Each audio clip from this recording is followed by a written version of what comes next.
Big 12 Today with Ari and James. Monday through Friday, 8 to 11 a Eastern Time. Your home for all things Big 12.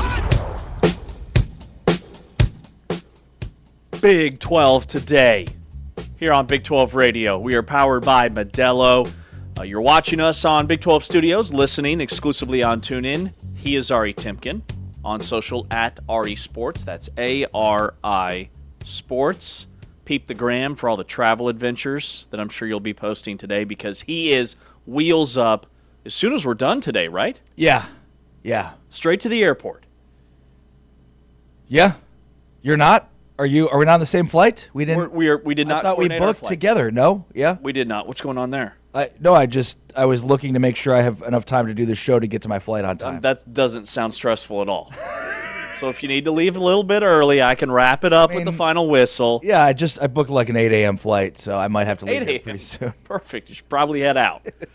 Who could have foreseen that I would have to do this show today, It's raining today, which means people drive about 20 miles under the speed limit. Yeah.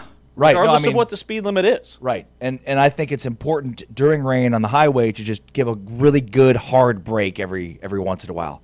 Just especially left lane. Just really lean into that brake. Just make sure they're working. Even if there's nobody in front of you, it's an important part to it. Yeah. No, I couldn't agree with you more. I just think like the entire process of doing anything in this city in the rain is just... It blows my mind. It's anxiety-inducing to just think about it. I heard rain pitter-pattering on the rooftops this morning. I thought, oh, great. Going to have to leave an extra half hour early. Sorry. I'm James Westling. We've got to give a special shout-out always to Anthony Smith, our producer behind the scenes on the video side. But T-Chain's Taman Turner. Taman, we've got to get you in a shot somehow, some way, because his alma mater, they are dancing. There it is. Hofstra University. The Hofstra Pride. The pride of Hofstra. Which could not be their original nickname.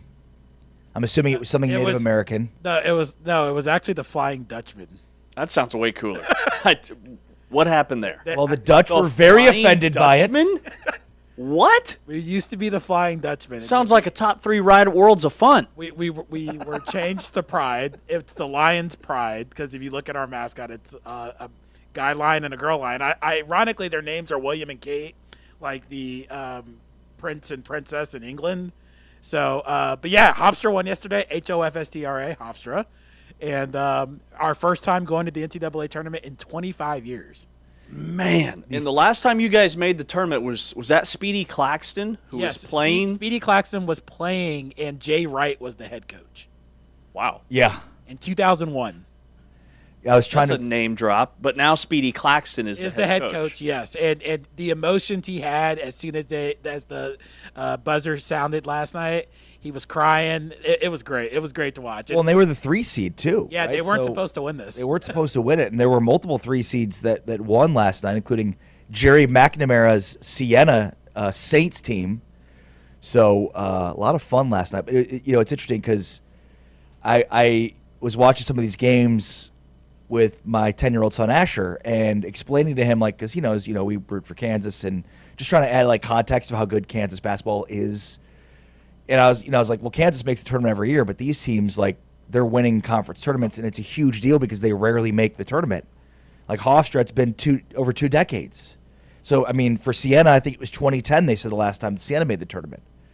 So I mean, obviously all these programs would love to advance and get in, get far in the tournament. We'll see.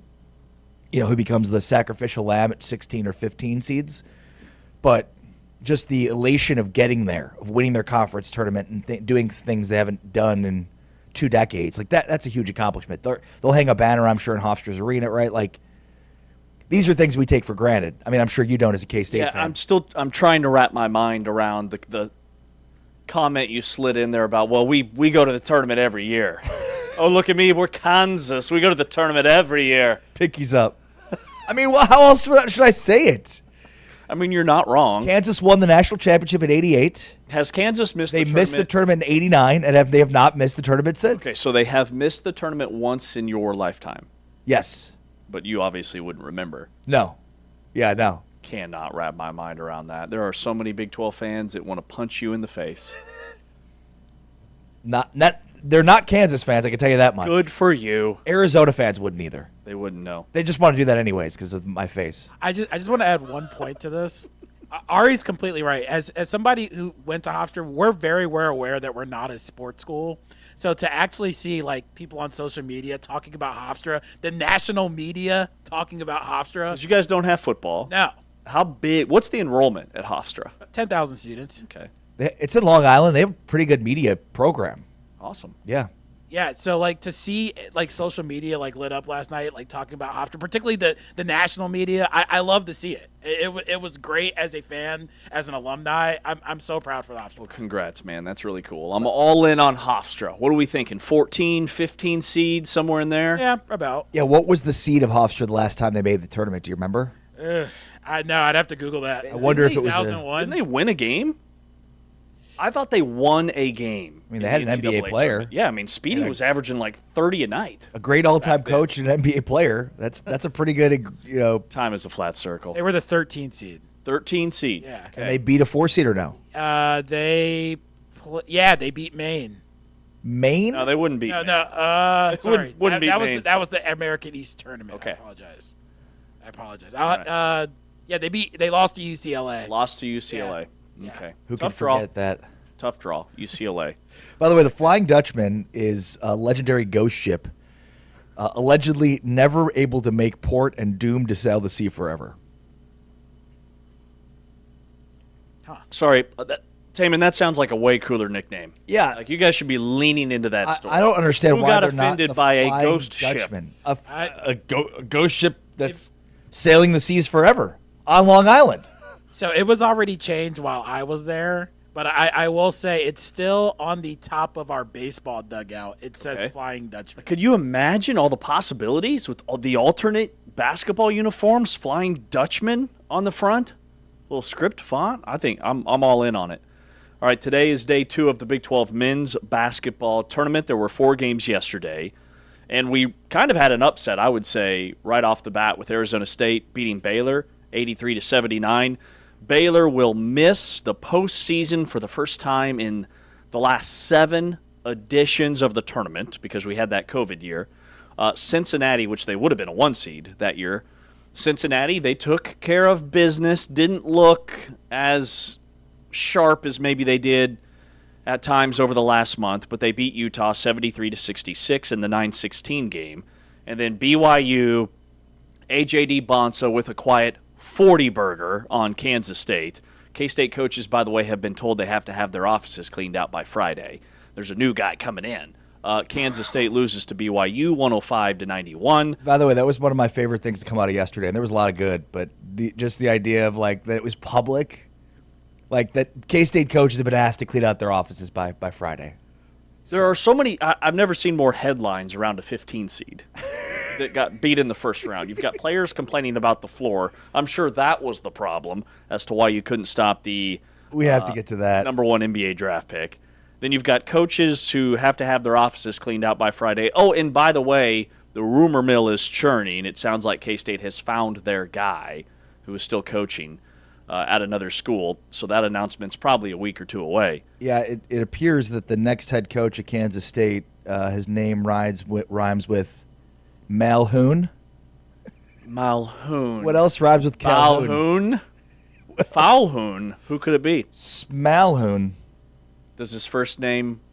Never mind. Yeah, Jared Calhoun, it looks like the Utah State coach is going to be Kansas State's next basketball coach. Super pumped about that hire. I mean, I think going into the process, I wasn't sure K-State could get one of their top 3 guys. And Calhoun, from the get-go, has been one of their top 3 guys. Now, the dark horse candidate is the head coach in waiting at Creighton, Alan Huss, who did a fantastic job at High Point, stepped down from High Point to become the head coach in waiting at Creighton. But Greg McDermott's been flirting with retirement. He's probably a year or 2 away from getting that job. But essentially, it came down to those 2, and it sounds like it's going to be Calhoun, which for K-State fans is super exciting because he's a Bob Huggins disciple. Even though Huggins was only there 1 year, he's really the reason K-State turned around their basketball program in any way. When Frank Martin got promoted, who he brought in, Brad Underwood was a big swing, but he's not leaving Illinois. He's got like a built-in pension plan because he's a state employee. He's going to make insane money post-coaching career. Good. I was worried at about Illinois. that for Brent Underwood. And you Were mentioned you worried he would be in Manhattan? I know you mentioned this already, but guys don't leave Illinois for Manhattan, by the way. They leave for Kansas, but I digress. It just came to me. Now people really want to punch me in the face, which is great. You mentioned this already, but Calhoun is a Cincinnati grad. Obviously, If you're implying that Bruce Weber only made the championship at Illinois because he had Bill Self's team, I will nunchuck you right now. Look, so far, Bruce Weber may be the best coach at K-State, not named Bob Huggins in the last, I don't know, however many decades. Bruce Weber, with the resources Kansas State poured into their roster the last 4 years, would have K-State as a Final Four contender. Okay? But Calhoun, is a Cincinnati grad, has a connection to Huggy. So if Cincinnati does move on from Wes, is that a guy they want to look at? And does that throw a wrinkle in the plans of K-State to hire him? And is Kansas State in a huge hurry to hire him and get the other coaches out of their offices by Friday so they can hire him and get him in before Cincinnati makes a decision? Yeah, K-State's trying to get him to sign on that dotted line before today. Like Cincinnati plays today. They're saying, hey, since we don't know what that job's going to look like, we better go ahead and get this done now. Yeah. Then Oklahoma State looked pretty good last night. They beat Colorado 92-63. Anthony Roy led all scorers. He had 24 points. Got a lot of his points at the foul line, but Oklahoma State out-rebounded Colorado 44-34. That had been kind of their Achilles heel in a lot of their losses. Sets up a really intriguing matchup today with Oklahoma State and TCU because, remember, they had two banger games in the regular season. TCU won both, but Oklahoma State was right there. Oklahoma State kind of peed down their leg in the game in Fort Worth. And then remember the overtime showdown just about a month ago in Stillwater. That could be a potential upset spot. You buried the lead here, though, bro. What's the lead? A.J. DeBonsa. I mentioned that he went off for 40. Okay. A quiet 40. A very quiet 40. Also had like 9 rebounds and 6 assists and 3 steals. Had a ridiculous line. He surpassed Kevin Durant's iconic 37-point scoring performance against Kansas in the 2007 Big 12 championship game, a game that Kansas won. And BYU set the all-time tournament record with 105 points. Only the second team in the history of the Big 12 tournament to score 100 points at least in a game. Sorry I offended you by saying you buried the lead. I'll never forget it. It is burnt into my brain, and now I will be out for revenge the rest of the week. I will say this, I'll be looking for slip-ups anywhere that you might make one or two. Why aren't you anyways? You should be doing that it. anyways. This game was 50-49.5, and my first thought was, man, BYU's defense was bad with Richie Saunders, but they miss his defense, maybe more than they miss his offense, which says a lot because the dude is a machine on offense, but he averaged over 2 steals a game. And, yeah, I mean, I think the biggest issue we've seen so far for BYU at post-Saunders is their defense is atrocious. Now, it played much better in the second half, but they really miss Richie Saunders' defense. Are you buying any of the Kansas State complaints about the floor? No. I mean, frankly, no, I'm not. I mean, everybody's playing on the same floor. Others have complained about the traction or the feel of it, but McGriff went all in. McGriff said that he had – did he say – It was Taj Manning. Well, Manning and McGriff. You're right, both of them. McGriff was the K-State player who said he was suffering from migraine symptoms during the second half of the game because of the LED floor. So what are migraine symptoms? Because you either have a headache or you don't. So did he have a migraine or did he have a headache or was he dizzy? I would lean more dizzy. Yeah, migraine symptoms. Usually, it's a massive headache. Number one, but it can make you nauseous. Very sensitive to light, sensitive to sound, sensitive to smell. Sounds like a person that's had some migraines a time or two. We'll have to test how your migraines, if they act up with this floor. I don't think the floor was the cause for the migraines. Yeah, when I saw this, I thought, first, what are migraine symptoms? And then second of all, did he think too hard? Is that what happened? Taj Manning also had some comments from Kansas State about the floor. Here's what Taj Manning said. A little basketball question about tonight. Everyone's been talking about this floor. What was it like playing on the floor? I saw a few slippages. Yeah, it's pretty bad, yeah. To be honest. It's slippery. It's the lights and stuff cause Kamari to get a migraine, and really? Yeah, it's a bad floor. They shouldn't bring it back. If you want my honest opinion. Fun for the fans, but not for the players, maybe. Well, I haven't really talked to any fans, so I don't know. I'll probably ask my dad what he thought about it. But yeah, it's just an eyesore. It's constantly changing and stuff. It's flashing different lights and all that. Nobody wants to play on it. Really. We just want the normal hardwood. So, with the floor, the Big 12 has kind of gradually started to add more elements to the court. They're showing off. To the point where, yes, I mean, after a dunk, after a big three, there are animations on the floor, which we were told, or we weren't really told, I guess I should say. I didn't think that would be happening in-game. I thought it would be more timeouts and more stuff for the fans. Like, these pregame video montages on the court. Insane. There's nothing better. Yeah. It is awesome. But while the ball is in play, maybe that's a different discussion. And maybe that's what Taj Manning's really leaning into, but he also talks about slipping a little bit, and he's a really high-energy guy who makes a lot of garbage plays for K-State. So, I mean, he's probably a good guy to speak on this because that's kind of how he plays. That's his game. But what's your take? This might be the right message. It feels like the wrong messengers, right? I mean, it's just they've just completed a really awful season, and so it just like. It just looks bad, right? I mean, you've got a guy complaining about migraines. It's like, the women just played on this floor for an entire tournament and did not complain about migraines. And that's, I mean, again, not to say that it's disingenuous. It just feels like, all right, you're upset. It's been a rough season, and now you're lashing out at the floor. Yeah. I think the reality with the floor is, the Big 12 is a different league. They're leaning into that. And this is definitely a different thing, and it's going to pop on TV as we get into the quarterfinals and semifinals and championship. The Big 12 will evaluate. They're going to get input from everybody. I'd love to hear post-game what Tommy Lloyd thinks, what Kelvin Sampson thinks, what Bill Self thinks. I think that would carry a little bit more weight and credibility, especially from all three of those guys are more old school. And then, and then I'm sure that the Big 12 will evaluate kind of the opinions of everybody after the fact and then make decisions on the future of it.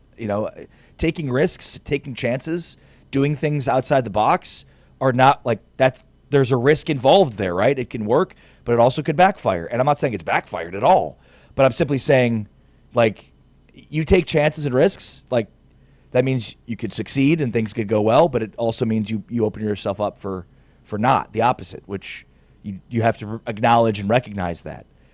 I think it's a great show. Yeah, they dunk and the glass breaks on the floor. It looks amazing, and it's it pops. But I can also, to your point, see how in game, it might be a little bit disconcerting for some players. Anytime you, to your point, take a risk like this, there's going to be reaction, and there's going to be a big reaction because it's a big deal. Yeah. People are poking fun at us when we made the big announcement. Where are you now? This is really cool, and everybody's talking about it because we've never seen anything like it before, and I can't wait to see it in person. Brett Yormark was at the podium yesterday, and I thought he did a really nice job of explaining just kind of how dominant the Big 12 is because, his thing, the Big 12 is the second best conference in America behind the NBA. Here's what he said on that clip one. From a big men's basketball perspective, on the men's side, and I've said this during media days, I'll say it again today, we're the second best basketball league in America behind the NBA. And there is no doubt about it. All eyes are on Kansas City this week. And we have credentialed more media for our tournament than we have in 14 years. So when I say all eyes are on KC, they're here. 3 of the top 7 teams in the country are here in Kansas City this week. And we have a nation-leading 5 teams in the top 20. Arizona, Houston, Iowa State, Kansas, and Texas Tech. We have one of the strongest freshman classes in college basketball. And their impact has been felt across the season. And I also think it's indicative that and shows that, big-time talent is voting yes for the Big 12. And while I don't know who the number one pick in the NBA draft will be this year, I do know one thing.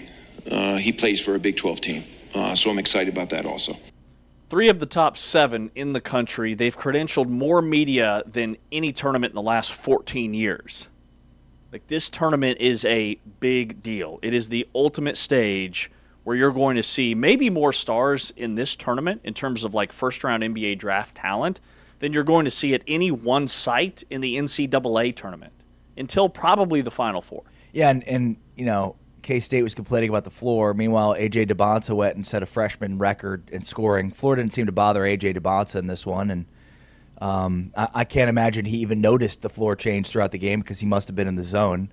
And, yeah, I mean, I think, not only is this the most watchable tournament from the standpoint of the talent that is going to appear in this tournament with, Koa Pete, Braden Burries. I'm just talking about freshmen here. A.J. DeBonsa, Darren Peterson, Kingston Flemings, Chris Sinak, right? It's going to be highly attended from a scout perspective. It's going to be very highly attended from a theatrical perspective to see the floor, see that in person. And it's just getting ramped up. 4 more games today. There's 3 straight days of quadruple header of basketball. Like, what else could you ask for? We're going to be doing our show tomorrow from the floor, and we've asked them to animate our faces on the floor during the show. So we'll see if they. That's why you needed a headshot. That's right. Yep. Now I know. Yep. The very first game yesterday morning at 11:30 Central Time, which featured a 12 and a 13 seed, had 3 NBA players on the floor at the same time. You don't get that in any other league. Yeah. All right, we'll take a break. More reaction to what took place yesterday. We are previewing all the games today. And then here in about a half hour, you will hear from an interview we did yesterday with Arizona guard Jaden Bradley, who is the Big 12 Men's Basketball Player of the Year. We are also power ranking, not our top 5 teams today, our top 5 Big 12 men's basketball players. That's still to come. He's Ari Timken. I'm James Westling. This is Big 12 Today on Big 12 Radio and Big 12 Studios, brought to you by Modelo.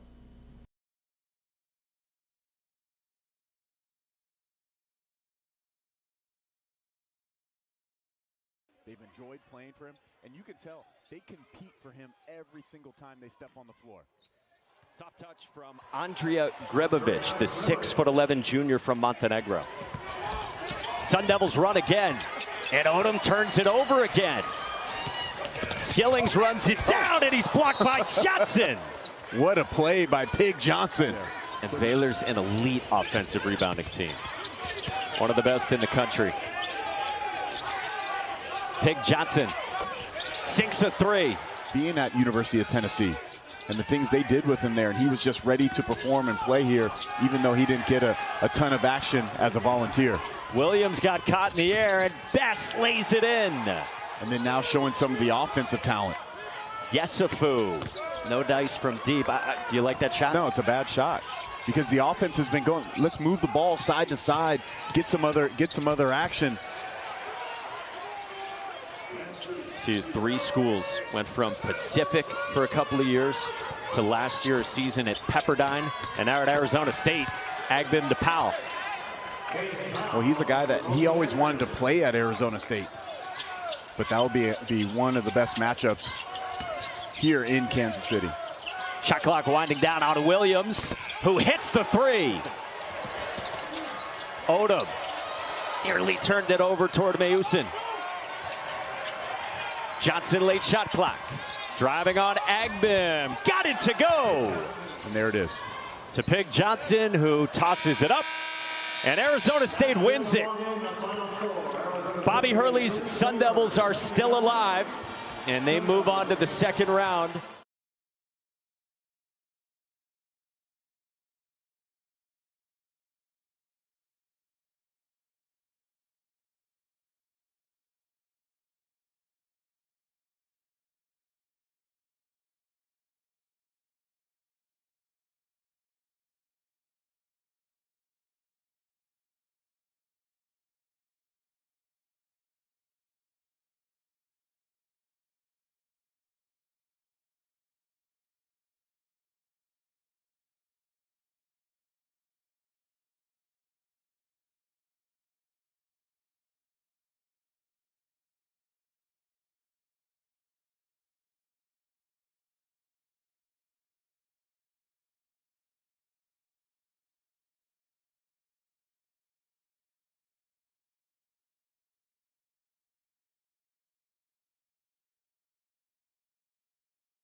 Back here on Big 12 today on Big 12 Radio, brought to you the full-time fan by Modelo.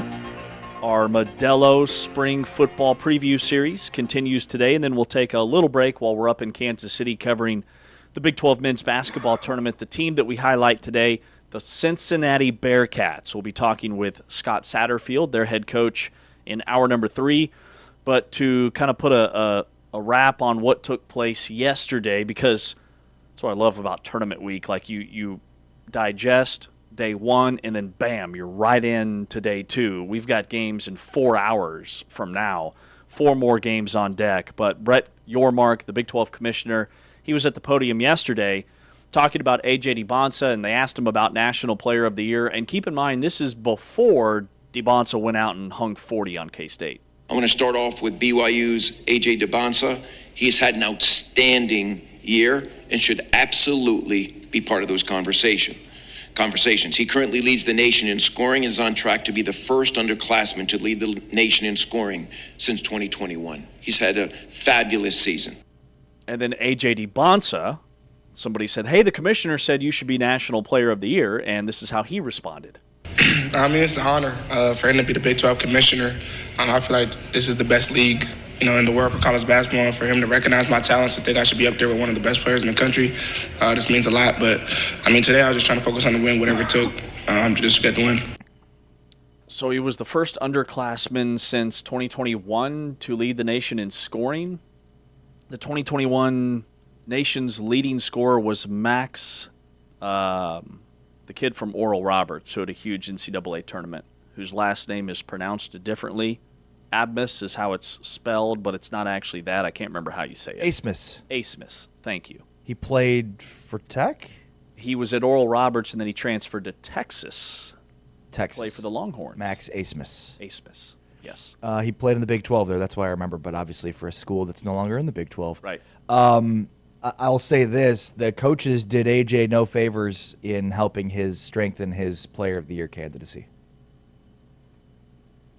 By naming Jaden Bradley the Big 12 Player of the Year? Yeah, but hard to think a guy could win Player of the Year nationally and not win Conference Player of the Year. Yeah. That would say a lot about the strength and the talent in the Big 12, if that was the case, certainly. I don't know. I don't know if national voters, because it's not coaches that vote on the National Player of the Year. It's that committee, if you will.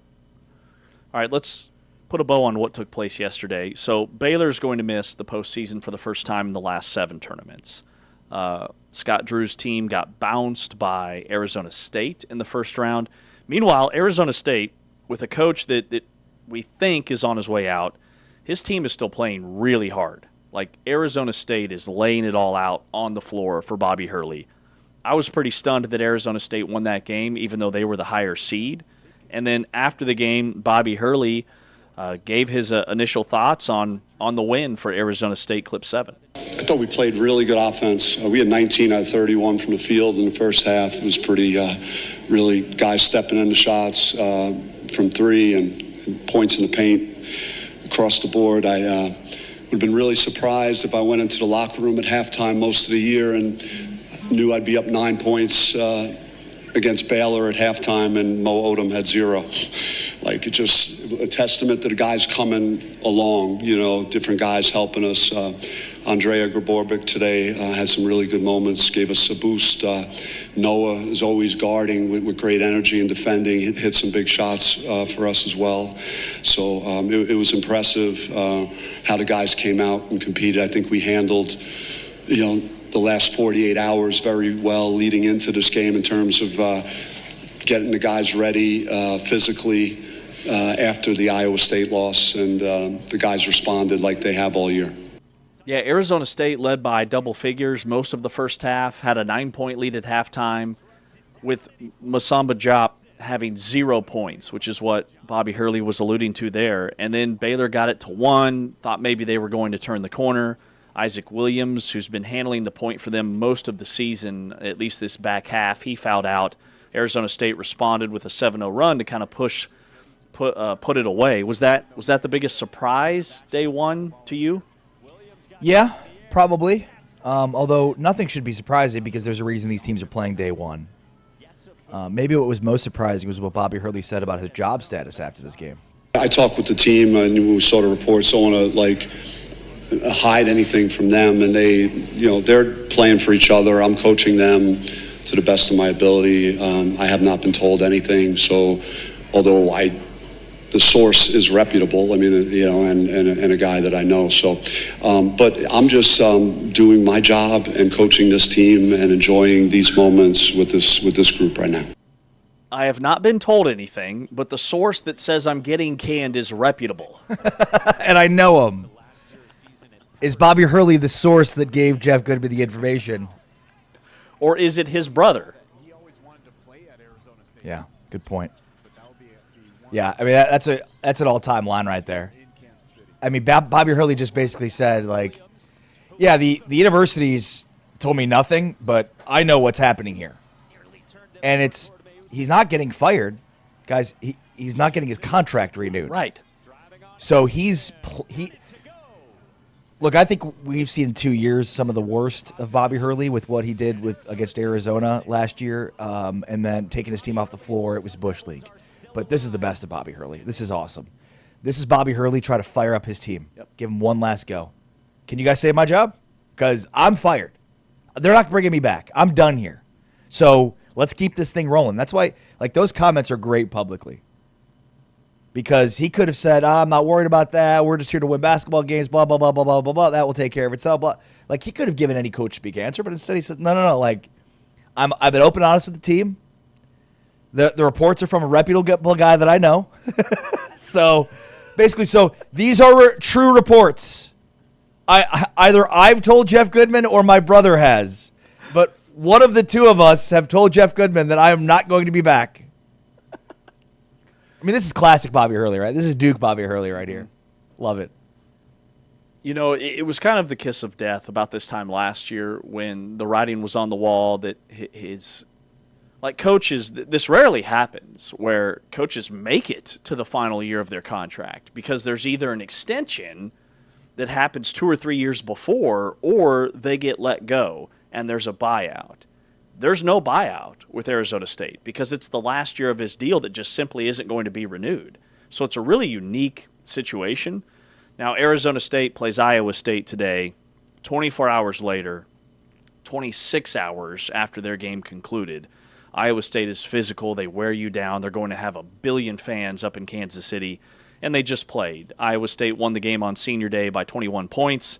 But Arizona State, when they shoot the ball like they did yesterday, when they shoot north of 50% from the floor, they are 54-6 under Bobby Hurley, but I think that's going to be a tall order against Iowa State's defense. Well, and what did Odom end up with? I don't think he scored in the first half. I'm not even sure he attempted a shot in the first half. So it almost feels like you've saved Odom, where now, I mean, I can't imagine he has 2 straight down games, and maybe that was part of the game plan for what Baylor was trying to do to shut him down. And the one number that stands out to me for Arizona State was they shot 13 of 22 from the free throw line. That kept Baylor in this thing late. Just 59% from the free throw line in this one. They were 8 for 33 from 3. They did not shoot the ball well from the perimeter, which is how they had kind of hung around with some of the upper echelon teams in the Big 12. Meanwhile, Cincinnati takes down Utah. Here's Wes Miller giving his initial thoughts after Cincy's take care of business win against the 16 seed. Yeah, listen, I think we tied for 7th in the league, but lost the tiebreaker with a couple other teams. So the way I look at it, we get to play today on the first day. That was, I take it as a blessing. And I have a lot of respect for Utah.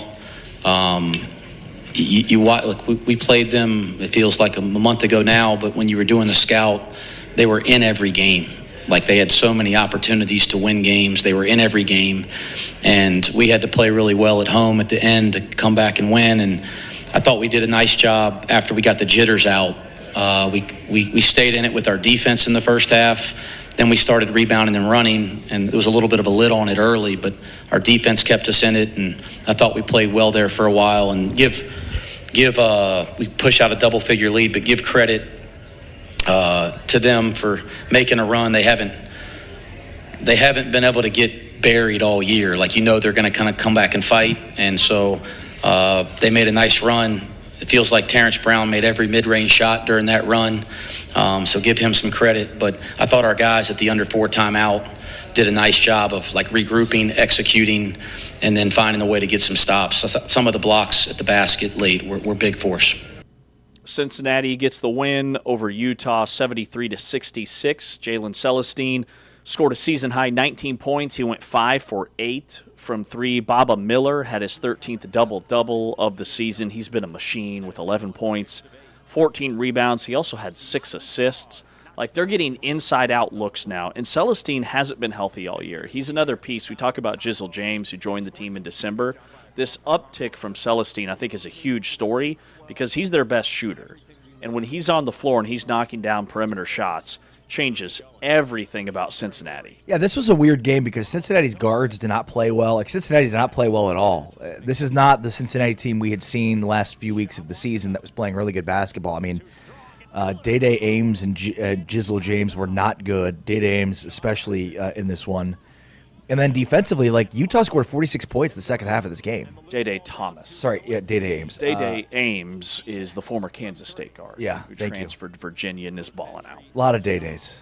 Now he's at Cal. I think he's their leading scorer. We don't. Thank you. But yeah, and so I mean, this was a good win for Cincinnati from the standpoint of they survived in a game that they didn't play very well. And yeah, you're right, Celestine saved them. It was basically the interior play and Celestine that saved them. It was their had-to-have-it win. They got it. Now we'll see what they do today against UCF. Massive game on deck this afternoon, which we'll preview a little bit later on. But coming up next, we'll preview Arizona and whoever they play a couple days from now with the Big 12 Player of the Year. Guard Jaden Bradley will join us on the show.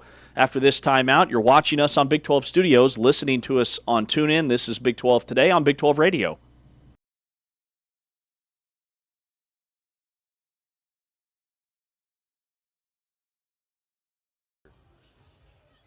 Chom wins the tap against James Okonkwo.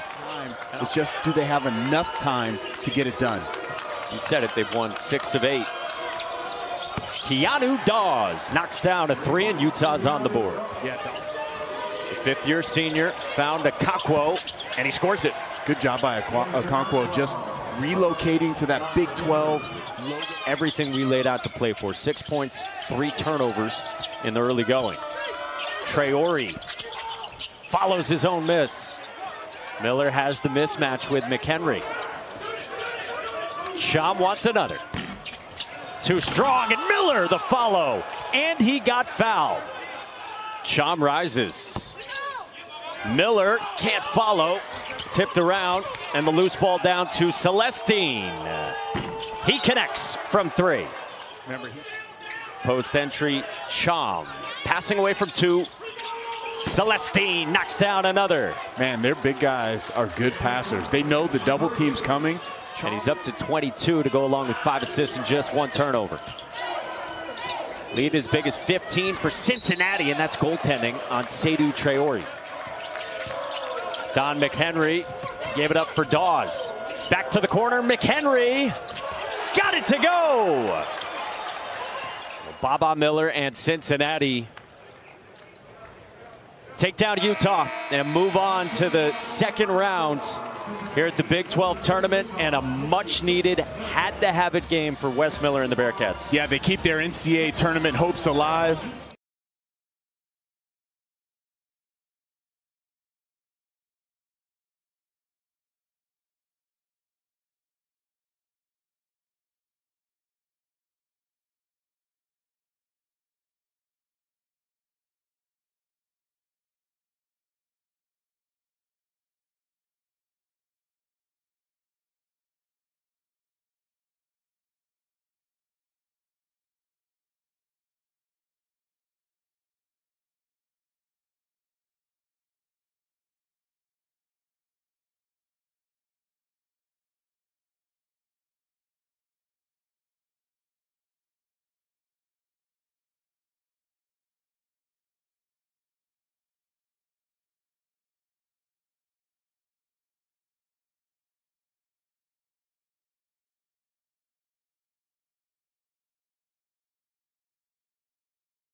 Back here on Big 12 today on Big 12 Radio, heard exclusively on TuneIn, watched on Big 12 Studios. Super pumped to welcome in Arizona guard Jaden Bradley, recently named the Big 12 Player of the Year the other day.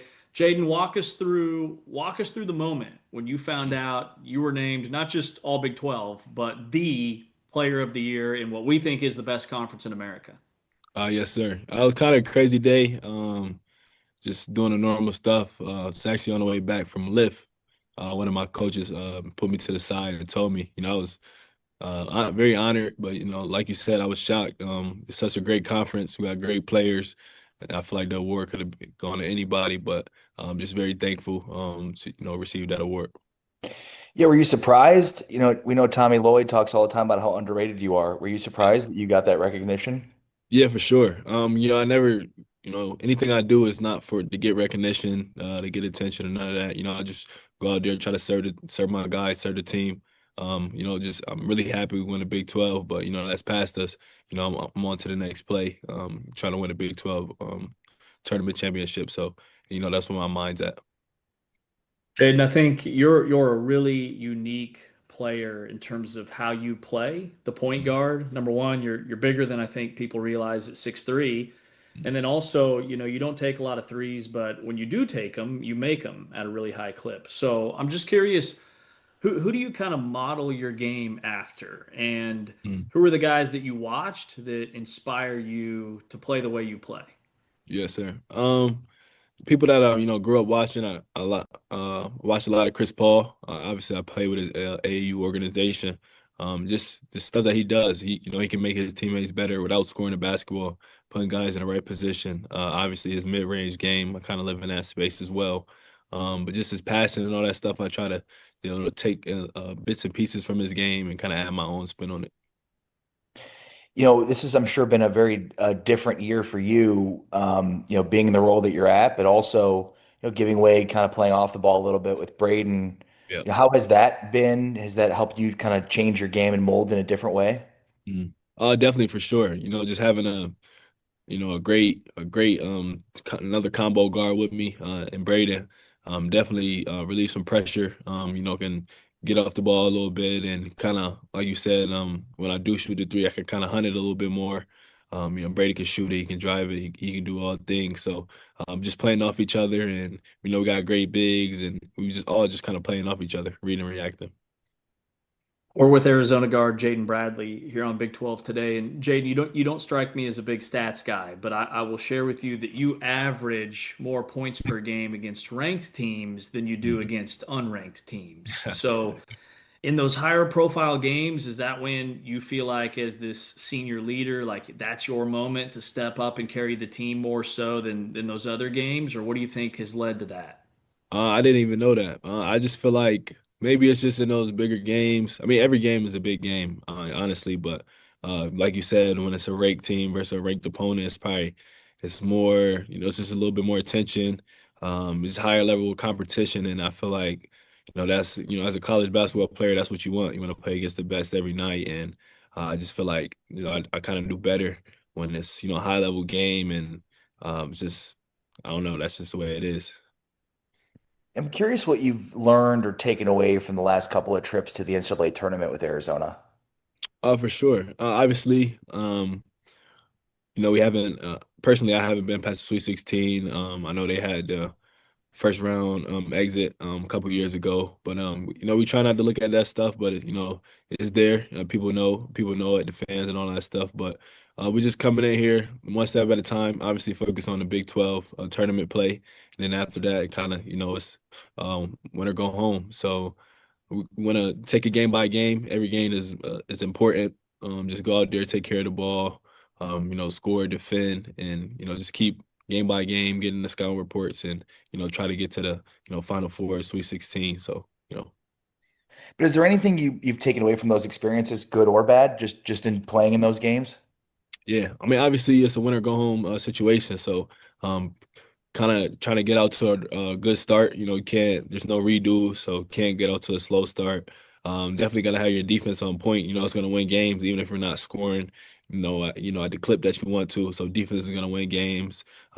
Turning it over. You probably you watch a lot of games. It comes down to turnovers, trying to beat the press breaks and free throws. So just all the little stuff you got to be aware of those.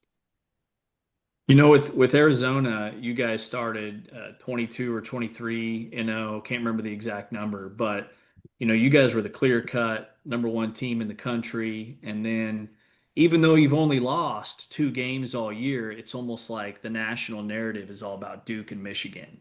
Do you feel like you guys are a little bit, it's crazy to say this, but overlooked in terms of the best team in the country or one of the best? Mm. Um, I don't think we're overlooked. I feel like you said we got off to a crazy start, but in my head I was always thinking about. I mean, obviously I don't want to lose, but I was thinking about when our first loss was going to come, how we would respond, and then it trickled down. We had 2 in a row losses, so but I was always thinking about how we're going to respond, and we did a great job, even though it was two losses in a row. We bounced back, had some tough games, injuries, and all that stuff, but. Like you said, Michigan and the other teams, Duke, the great teams, and I feel like just to be in a conversation, one of the best teams, in the nation, it's a good spot to be at. Obviously, it's going to be a tough challenge come down the line. What I love about your game is it's almost like by any means necessary, and like even at your size, you can play in the post, and you love to back guys down that are smaller than you. I mean, is that just a part of your game that you've been working on? Because you've got good post moves, and you're not a 7-footer. Yes, sir. Yeah, I just feel like it comes from just playing around after practice and coming in here at night. Our guys like to play one-on-one from the elbow, from the post. You just gotta mix in a variety of ways to score. And I feel like post. I mean, we have great post players already. You got Mo, Tobe, Cole. So we like us guards don't get many opportunities, but we do. We got to capitalize. And on that, I mean, you come from Alabama, and Nate Oates famously is like a three or a layup Yeah. guy. Yep. Arizona's not exactly like that. It's kind of the Yeah. opposite. Mhm. Did you prefer that with Tommy as opposed to what Nate was running with lots of threes? Yeah, no, Nate Oates is a phenomenal coach. Their system, it's crazy. A lot of threes and a lot of layups, but and it works. But some it just doesn't work for all people, and it just didn't fit my game all the way. I could have adjusted, adapted, but I came to Arizona and kind of the mid range, and we shoot threes from time to time. Cause we got great offensive rebounders with Tobe, Mo, Koa, Yvonne. Our guards do a great job. Floaters, mid range. So we just kind of everybody playing to their strengths. So yeah, I feel like that's what we do over here. Arizona guard and Big 12 Player of the Year, Jaden Bradley, is with us here on Big 12 Today, exclusively on TuneIn, and you're watching us on Big 12 Studios. You've been at Arizona and you've played so many games and minutes that it's easy to forget that you were a transfer even at all. What has Arizona coach Tommy Lloyd unlocked in you in terms of your game, on or even off the floor as a person? Yeah, for sure. I just feel like my confidence, just sticking with coach. He's very, hands on with the stuff he's doing. When he can, he's down there working with us, putting in work. And I feel like just the details. Like you said, I transferred in. I didn't start right away. I stuck with it. Became a starter and a kind of a key piece. But just the details, I appreciate the details he's teaching us, like pickup, swivels, different passing techniques. It's like the little stuff that can take your game to the big jump in the next level. All right, let's get to know Jaden Bradley a little bit. What's one thing that people either don't know or maybe would be just surprised to know about Jaden Bradley, the person? Yeah, I think people that'd be surprised to know. Grew up in a band. Played the saxophone for pretty much most of my life. So, You still play? from time to time. Not no, it's not all You the like time. jazz? Yeah, I like jazz here and there. Not all the time. Yeah, Yeah. Jazz is like yeah. basketball. I always seen the parallel. There's improvisation, there's Mhm. cohesion, there's Yep. continuity. Yes, sir. Yeah. Super That's awesome. cool. Awesome stuff. Well, Jaden, thanks for your time. Congratulations on being named Big 12 Player of the Year. And we'll be watching you guys up in KC and through the NCAA tournament. Hope you make a deep run and take the whole thing when we get to Indianapolis. We appreciate your time. Yes, sir. Thanks for having me. Congrats. Yes, sir. Thank you. That is Arizona guard Jaden Bradley here on Big 12 Today, the Big 12 Men's Basketball Player of the Year. Heard exclusively on TuneIn. You're watching us on Big 12 Studios.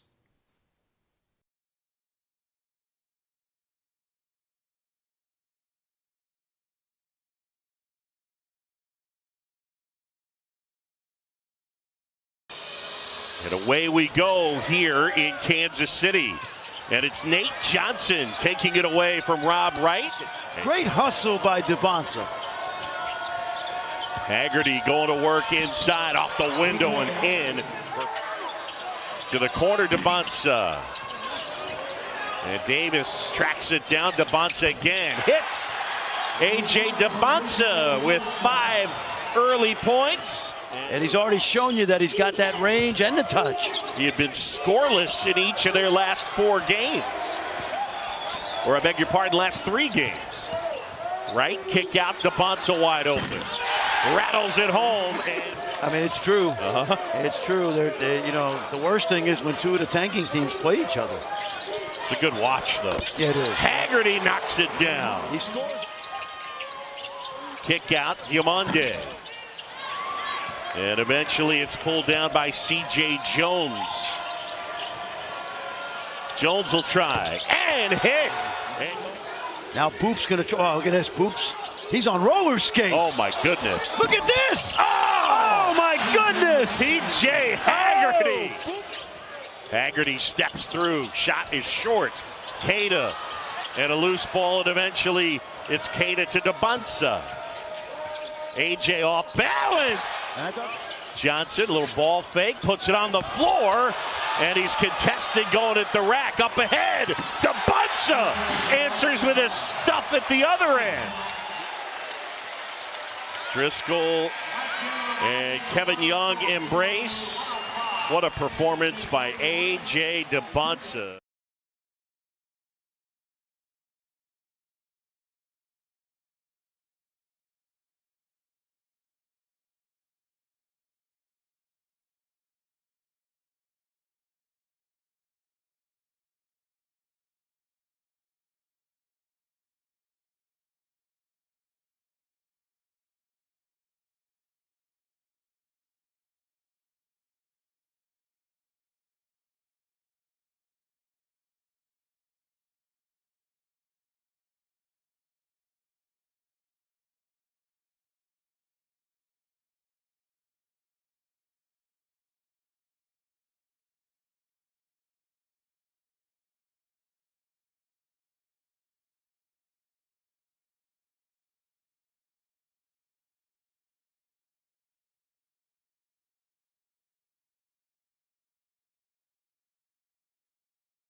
Big 12 today here on Big 12 Radio, powered by Modelo, part of our spring football. Modelo Big 12 cross-country football stuff is coming up in hour number 3. We'll be talking Cincinnati today. Jaden Bradley, the Big 12 Player of the Year, joined us just moments ago. We talked with him yesterday afternoon. Will he crack our top 5 power rankings? Because we power rank on Wednesdays. And what do we say about power rankings? Off-season, never sleep. Is that not it? No. This Google Doc that I use for the show just locked me out, and I've got to now use Google Authenticator to get back in here. Like, the timing of this is epic. It's unreal. It's a Wheels Up Wednesday. What were you saying? Oh, I was asking you to do your whole power rankings thing that you do every Wednesday, which is really cool. Why can't you do it? Because I don't have it memorized. Come up with your own. You always deliver it at such a high level. Come up with your own. Okay. Get off my lawn energy. This man woke up and chose violence today. Only because of this stupid Google Doc thing. Why? Why so grumpy today? I just told you. Authenticators. Yeah, it's Google dumb. this, Google that. I got to file taxes. I got to pay more taxes than anybody else. There's always like a deep-seated root of this frustration, and it's taxes. Every year. Just lead with that. It's the taxes. Every year in December, it's like, oh, I got to start thinking about taxes. And then January rolls around. It's like, I got a little bit of time. And then suddenly you wake up and it's like mid-March and you're like, oh no, I really got to think about taxes now. What are you trying to hit the April deadline? Yeah, bro. I'm not trying to pay a bunch of, what's it called? Extra money. Yeah, I mean, nobody likes to pay extra money. Yeah.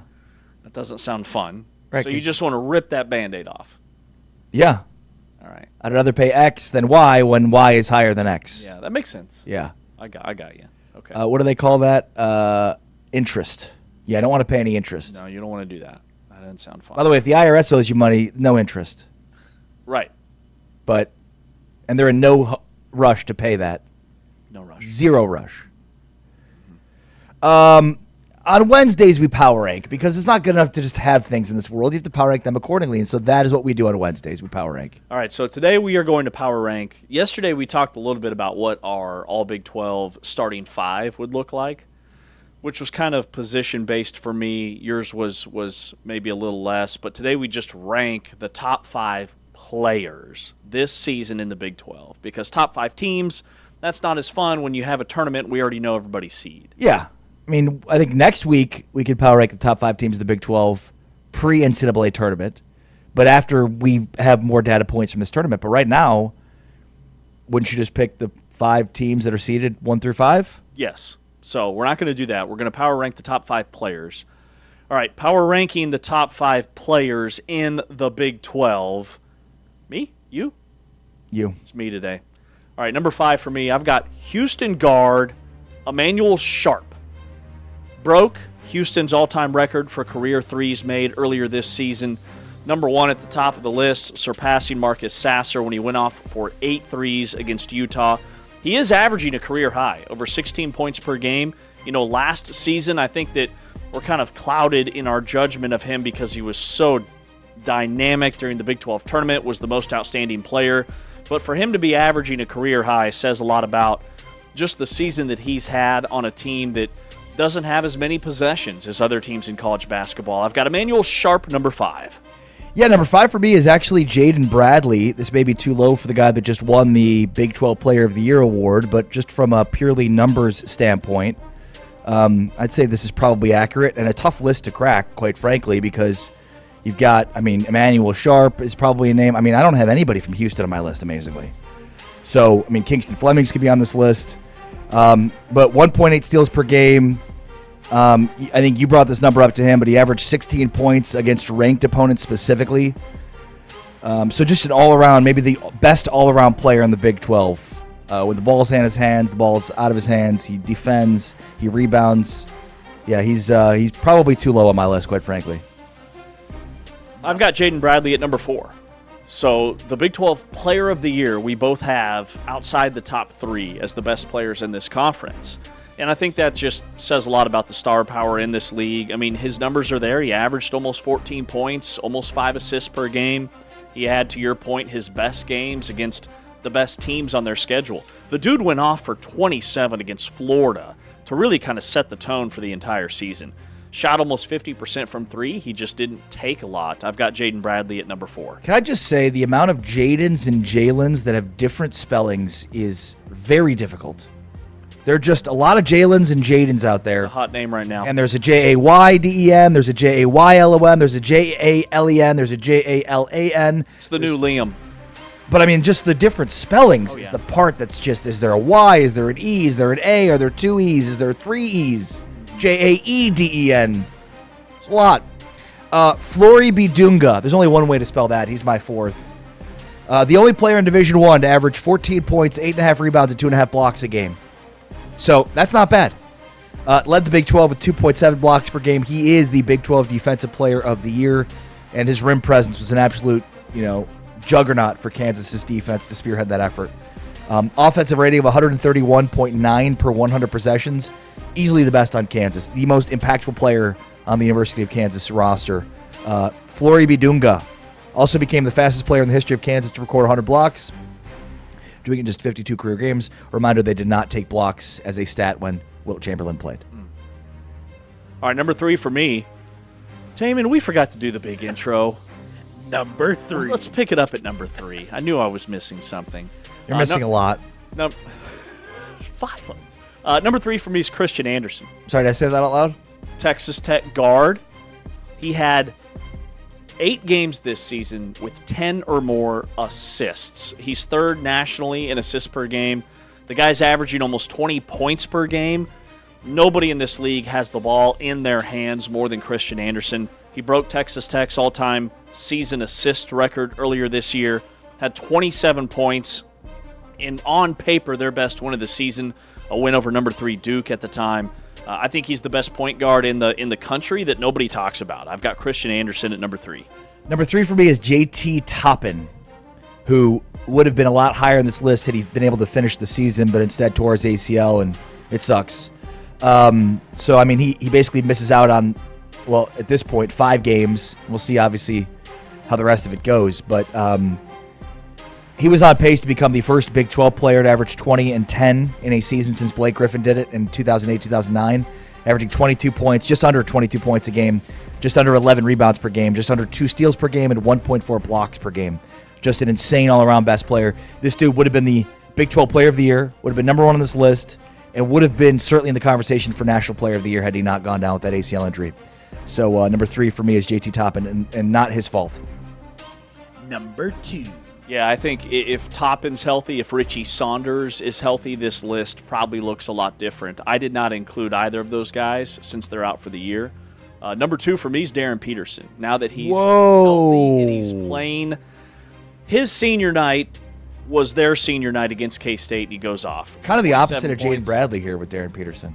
Yeah. I mean, he goes off for 27 on just 15 shots. He's going to be a top 2 pick in the NBA draft. Even through all the injury and minutes stuff this season, when he's on the floor, which he's on the floor, his full allotment of minutes now, this late in the year, I think he's the best player in America. But I've got Darren Peterson at number 2. Number 2 for me is Christian Anderson, who set a single-season assist record at Texas Tech with 227, surpassing Elijah Hawkins' mark. Had 8 games with double-digit assists, including a career-high 13-1 game. So when you think about the amount of points he scores and the amount of assists he has, the percentage of offense that is through Christian Anderson is off the chains, and that's why, for me, he's number 2 on my list. Number 1. Yeah, number 1 for me is A.J. DiBonsa. Just went off for 40 at the Big 12 tournament yesterday against K-State. The nation's leading scorer. He's up to almost 25 points per game. And when it came down to putting this list together, I couldn't have the guys that are going to be number 1 and number 2 in the upcoming NBA draft not be number 1 and number 2 in the Big 12. And when I looked at DiBonsa and Peterson side by side, one thing I took into account is where would these teams be without those guys? We know that Kansas can win without Darren Peterson. How much better does he actually make them? Versus if A.J. DiBonsa was not on the floor for BYU, I'm not sure they would win a Big 12 game. He has taken over for that team on both ends of the floor. Multiple 40 burgers in his freshman season. He's number 1. Yeah, I mean, number 1 in scoring across the country. 25 points a game. Had the 40-point game last night, most ever for a freshman in a Big 12 tournament game, and he's not done. What if he goes for 40 again tonight? He has been as good as advertised, and it was not lost on me how often Fran Fraschilla brought up the Iron Man. He's not taking any games off or minutes off. He mentioned that multiple times. I loved it throughout the broadcast to kind of highlight AJ over Peterson. Not knocking Peterson as much as it was lifting up Bonsa, but you could read between the lines there. Number 1, AJ. Yep. Unanimous. All right, That's the only one we have the same, and you did not have Toppin on your list. How about that? I didn't because I didn't include guys that are out for the year. What about Darren Peterson? He's not out for the year. Yeah, he's but playing now. Yeah. But I know. I see the angle, which is probably why you didn't have him on your list. Yeah, didn't play enough minutes. Didn't qualify. Got to qualify. Okay. All right, Taman, what are we power ranking elsewhere and why today? You're power ranking the top 5 big man performances in NCAA history. And the reason why, I believe you stated it was Anthony Davis's birthday is today? Correct, on 3/11 day. He's 33, I believe. I have mixed emotions about Anthony Davis. But go ahead. Top 5. Yeah, it's his birthday. It's not his fault the Mavs are stupid and traded Luka for him. I said mixed emotions. That's all I said. All right, number 5 for me is I've got Carmelo Anthony.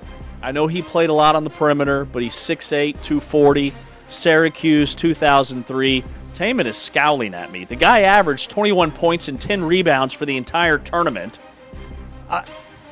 Did you understand the assignment? What? Carmelo Anthony? Listed as a forward. James. Took it.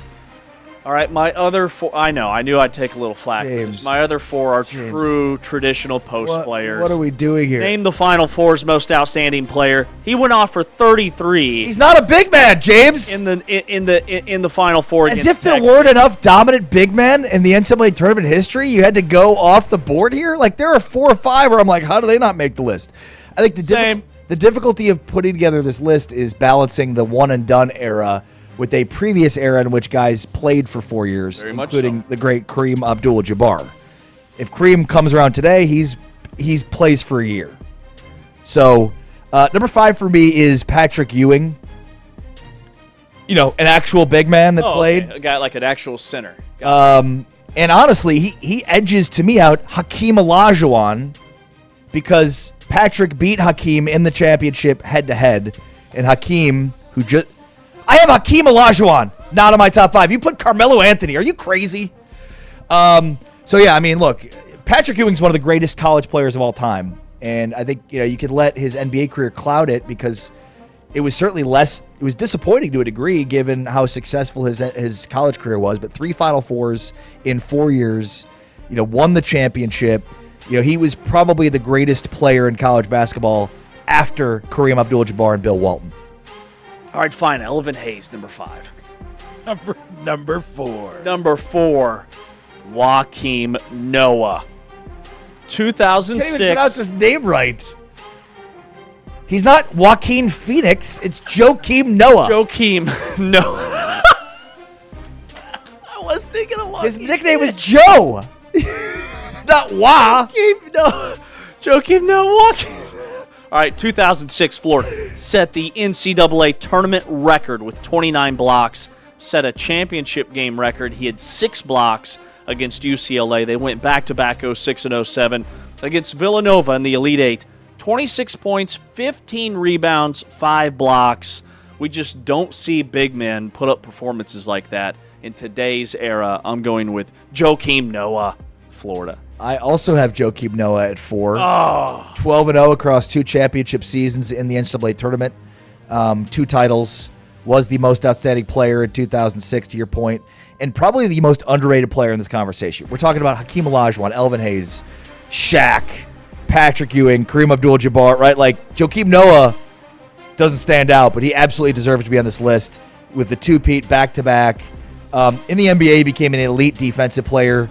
But I would say when you look at eras, you've got Kareem and Bill Walton, you've got Patrick Ewing, and then you've got Joakim Noah. Number 3. You're going to hate my list so much. Number 3, Christian Laettner, Duke. The guy shot 79% from the floor in the 1989 tournament alone, second best in history for a single tournament. Back-to-back national championships in 91 and 92. The guy went to the Final Four 4 times. Every year he was at Duke. And, of course, the shot. The fadeaway from the foul line, buzzer beater to beat Kentucky back in 1992. Christian Laettner, probably the number one guy on this list that did not actually produce in the NBA, but as a college basketball player, he was one of the best in the tournament. All right, number 3 for me is Bill Walton. Just an insane record in the tournament between 1972 and 1974. 2 titles, 2 most outstanding players, the single greatest individual game in championship history with 21 of 22 for 44 points in 1973. And then, of course, the 1974 run ended with a famous NC State double overtime loss, which kept him from matching Lou Alcindor, Kareem Abdul-Jabbar's all-time perfect record. So, number 3 is Bill Walton. That's your number 3? Yeah. Okay. Number 2. All right. You seem confused. Yeah, I'm trying to figure out where you have a couple of these other guys. I've got Danny Manning at number 2. Danny and the Miracles, 1988. The guy had 31 points. Don't consider him a post. I don't consider him a big man. Consider Danny Manning a post player? He's like 6'10". I understand how size works. 31 points, 18 rebounds, 5 steals, 2 blocks in the championship game over Oklahoma. Okay. The guy averaged 27 points per game for the entire tournament. I almost just had you do the rest of your list because I figured he had to be number 1. No, he's not on my list. Because and maybe I would say your argument for Manning is far better than your argument for Carmelo. Carmelo was definitely more of a perimeter player. Danny Manning played the 4. He had the ball in his hands a lot. Man, I thought for sure this was your number 1. No, that's a good call. Okay. No, the number 1 is obvious. Is it? Yeah, to me. All right.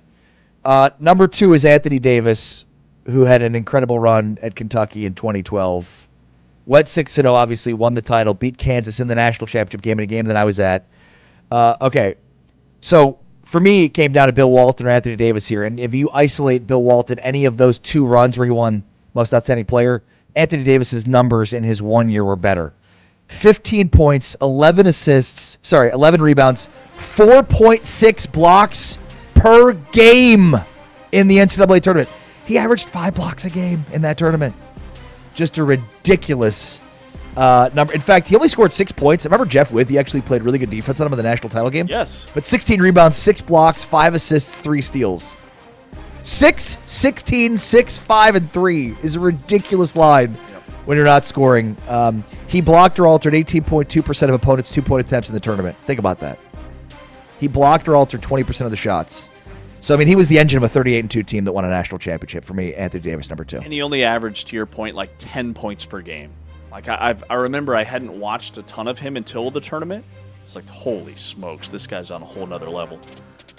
Number 1. All right, this is where I have Bill Walton. UCLA, 1973, against Memphis State in the title game. He had 44 points, 13 rebounds on 21 of 22 shooting. Yeah. And back then there was a no dunking rule at the time, so he had 4 dunks that were wiped off as baskets. So unofficially he went 25 of 26 from the floor. He had 44 points, and that remained the most ever scored in an NCAA national championship game. He also had in the Final Four game just a quiet 33 points and 21 rebounds against Louisville. Just insane numbers that we will never see again, I'm convinced, by true bigs in the college game. Okay, so who'd I miss? The assignment was to put together the top 5 list of big men in NCAA tournament history. Who'd I miss? Lou Alcindor. Dude, are you serious? Okay, so the rule that you referenced... 34 points, 38 points. The rule that you referenced with no dunking was put in place because of Kareem. They put the rule in place because Kareem was so dominant. He did not lose a game in the tournament in 3 tournament appearances, won 3 national championships, and 3 most outstanding players. There will never be another. Yeah, I'm at a loss for words. Lou Alcindor, Kareem Abdul-Jabbar is number one. He was called Lou Alcindor in college. He changed his name once he got into the NBA, really with, I think, in Milwaukee or right when he went to the Lakers. But I digress. He's the greatest college player of all time, regardless of position. I love you. Solid pick. You and Bill Walton won over Lou Alcindor. Don't hate it. It's fine. They all won a bunch of. To be fair, though, I missed on Danny Manning. And I will say, a good friend of mine who's a KU grad, remember when we power ranked doctors? Yeah. I'm glad I'm bringing this up finally. He said, I thought your number one was going to be Dr. James Naismith. I was like, oh, man, I missed that one. That's embarrassing. As a KU grad, did not have Danny Manning on that list. I did not have Dr. James Naismith. Wow. Do you even hoop? Do you even hoop, bro? You even hoop. But All yeah, right. you forgot Lou Alcindor, who did not lose a game in 3 tournaments, won 3 most outstanding players. But man, and they Carmelo. literally put a rule in place so you couldn't dunk because he was so dominant. We have some misses from time to time. A guy who doesn't miss is Mike O'Donnell, college basketball analyst for CBS and NBC Sports. He'll join us here in about 15 minutes. It is a wheels-off, wacky Wednesday. We've got some wild headlines from around the country. Conference tournament season is upon us. He's Ari, I'm James. This is Big 12 Radio.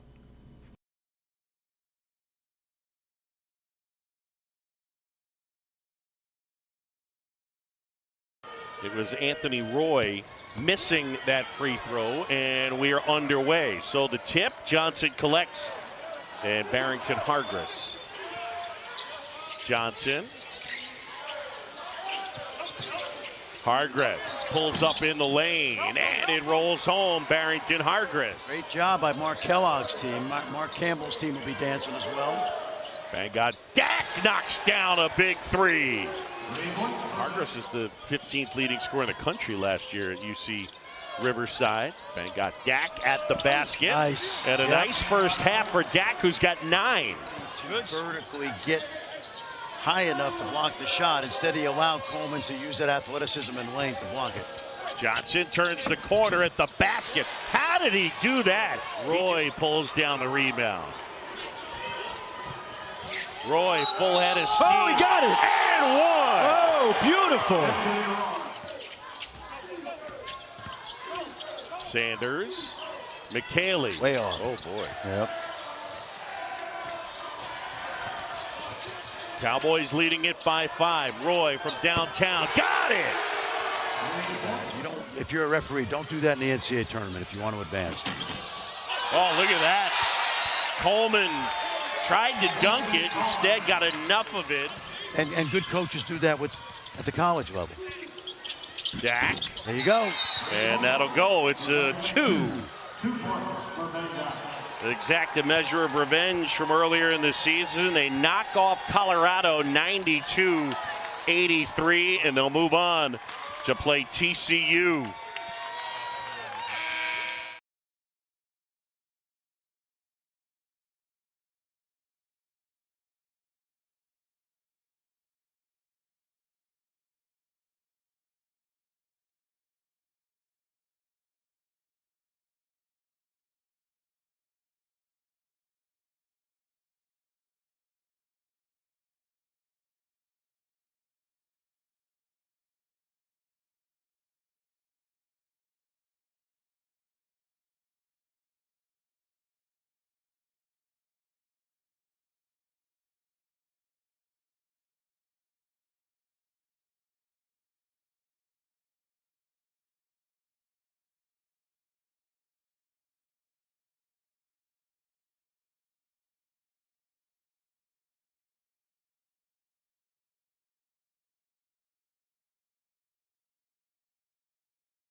Back here on Big 12 today on Big 12 Radio, brought to you the full-time fan by Modelo, our Modelo Spring Road Trip touring Big 12 country.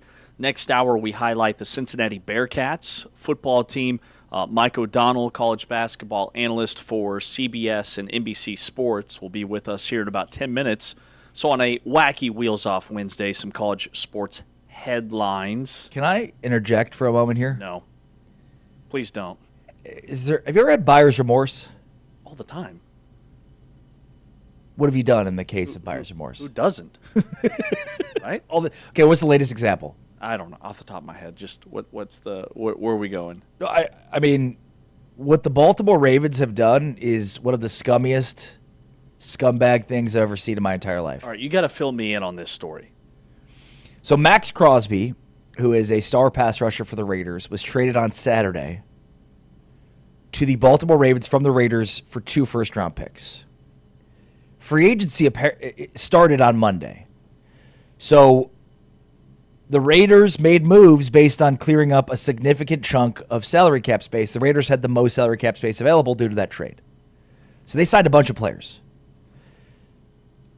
Last night, the Raiders basically said, oh, no, we're good. We don't want to do this trade anymore. Buyer's remorse, because apparently there were some things that came back in his physical. Now, the Ravens said that. Yeah. He had a meniscus surgery this offseason, which could explain some of the issues and reluctance they had from a physical standpoint, but that's not anything different than that didn't change.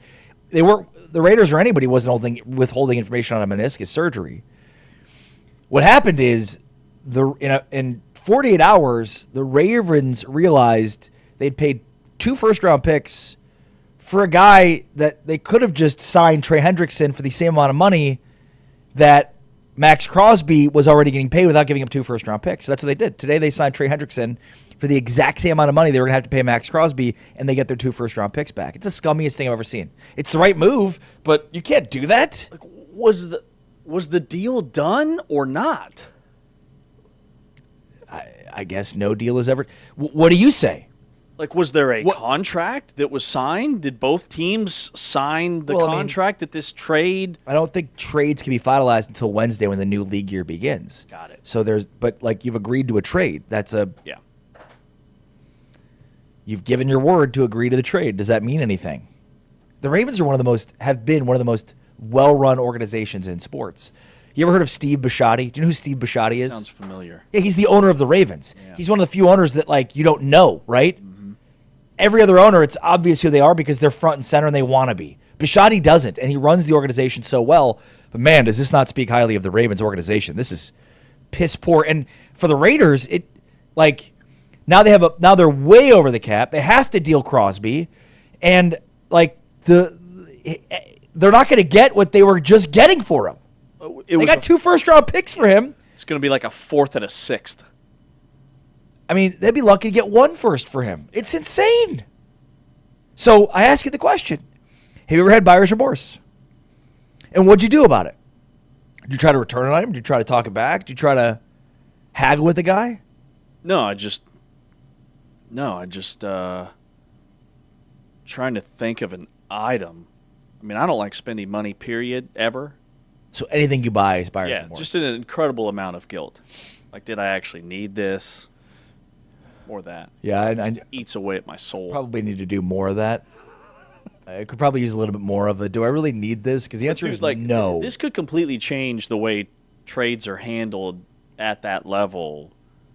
This is a big, pivotal moment in the NFL. It's an insane story. Mm-hmm.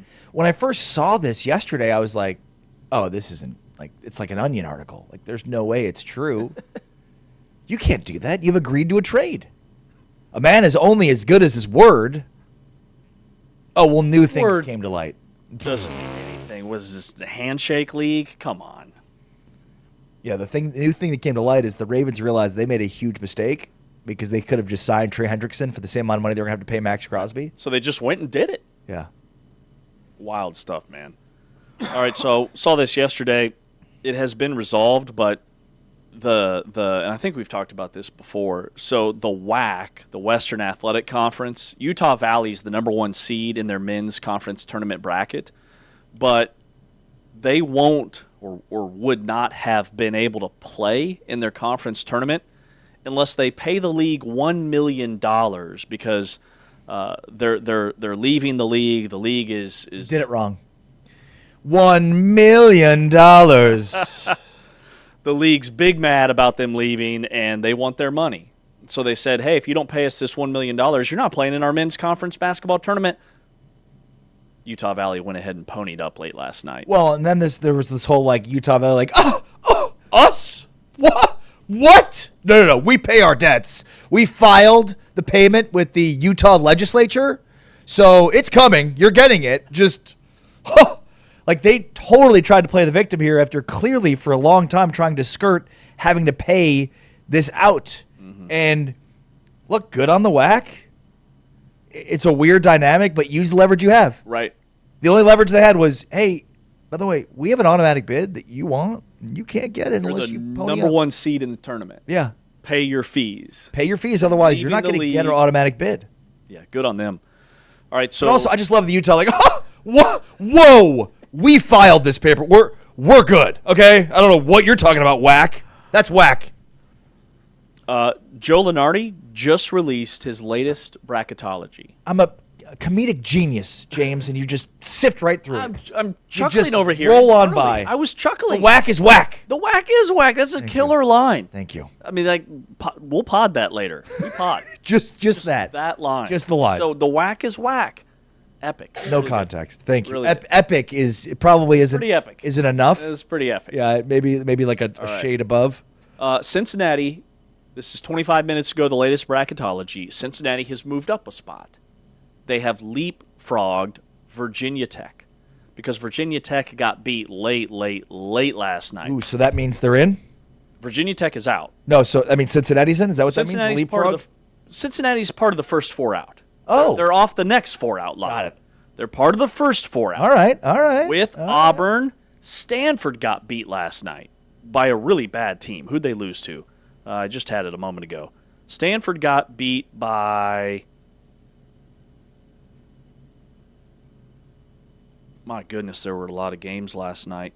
Maybe it was the Pitt. Pitt beat Stanford. Miami. No, Pitt. Pitt beat Stanford yesterday. Pitt is 5-13 in the ACC.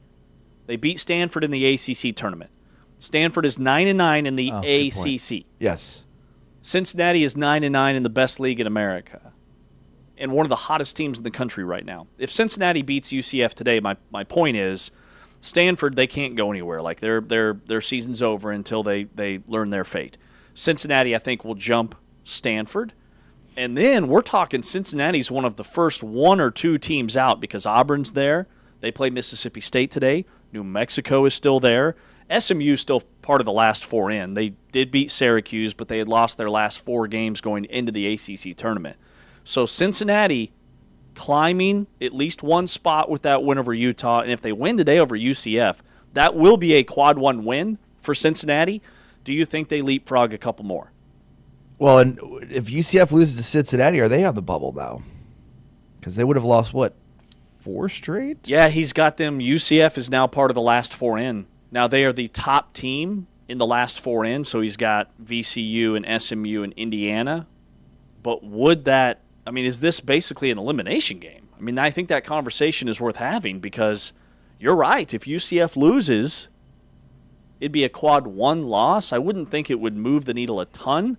It's not like Stanford losing to a 5-13 Pitt team, right? Or Virginia Tech losing their game last night to a team that was like 3-15 in the ACC. Wake Forest beat them. Yeah, overtime. I mean Cincinnati now top is 46th in the net. Auburn still 39th with their 4-12 quad one record. If Cincinnati were to beat UCF, they'd be 4-11 in quad one. The argument for Stanford is ridiculous. Stanford, with all due respect, and certainly Stanford grads deserve respect. They're 5-6 in quad one, so that just speaks to how good the ACC is. And 62nd in the net. I don't even know why we're having this conversation. 62nd in the net. Mm-hmm. They've played 11 quad one games. They're 62 in KenPom too. And Cincinnati has played 15 Quad 1 games. And Cincinnati's up to number 43 in Ken Palm, one spot higher than a Big 12 team that is a lock now in TCU. Also, Stanford's 4-4 in Quad 3. What are we doing? Oh, that's ridiculous. 500 in Quad 3? Are you out of your mind? Yeah, they're not getting in. Part of the first four out, though, Stanford ranked 2 spots, according to Joe Lunardi, higher than Cincinnati. They're very rich and powerful alums, so. You know who's really bad this year that's normally, very good? Oregon. Oregon is terrible. They're 10-21 this season. They've only won 5 Big Ten games. Crazy. All right, coming up next, Mike O'Donnell, college basketball analyst for CBS and NBC Sports. He'll join us around the corner talking college basketball before we hit on Cincinnati, the team we're highlighting today, our Modelo spring road trip touring Big 12 country. He's Ari, I'm James. This is Big 12 Radio. Here are the top plays from this week's Player of the Week.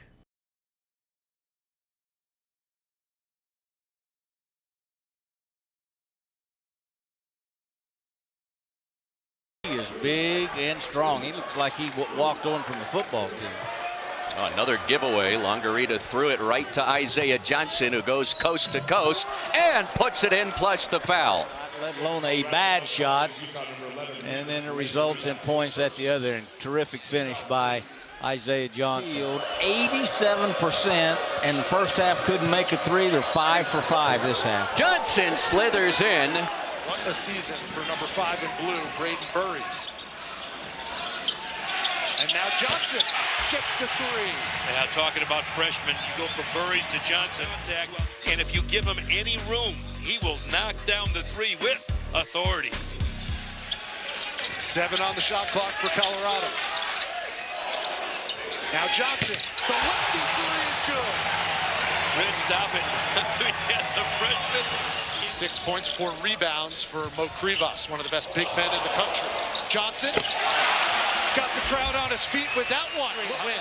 And what would be a 29th record program win to end the regular season.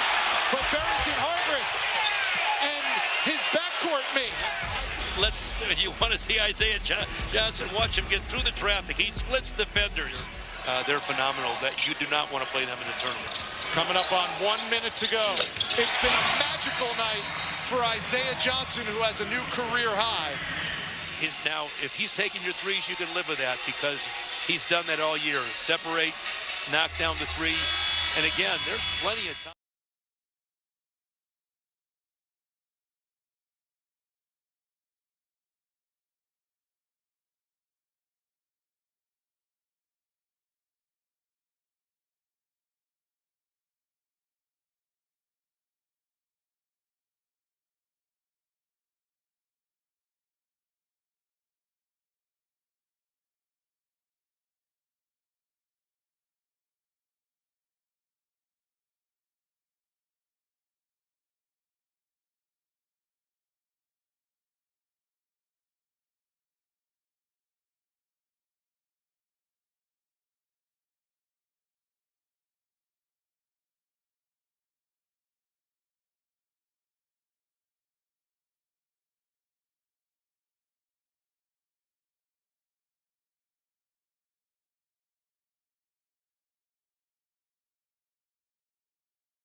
Back inside Big 12 today here on Big 12 Radio, powered by Modelo, heard exclusively on TuneIn. You're watching us on Big 12 Studios. He's Ari Timken. I'm James Westling. Catching up with Mike O'Donnell, college basketball analyst for CBS and NBC Sports. Hey, Mike.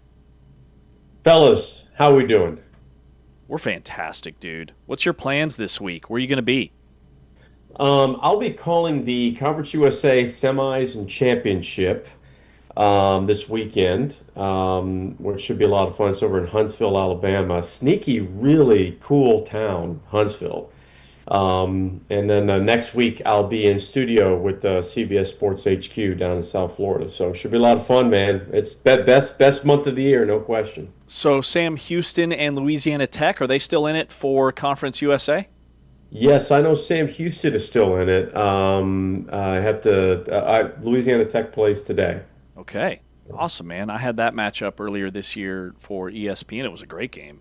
Yeah. All right. UCF is now, according to Joe Lunardi, who just released his latest bracketology like a half hour ago, he's got UCF as part of the last four in, and he now has Cincinnati as part of the first four out, which magnifies the importance of this game later today. What's your take on where those teams currently sit in terms of the bubble?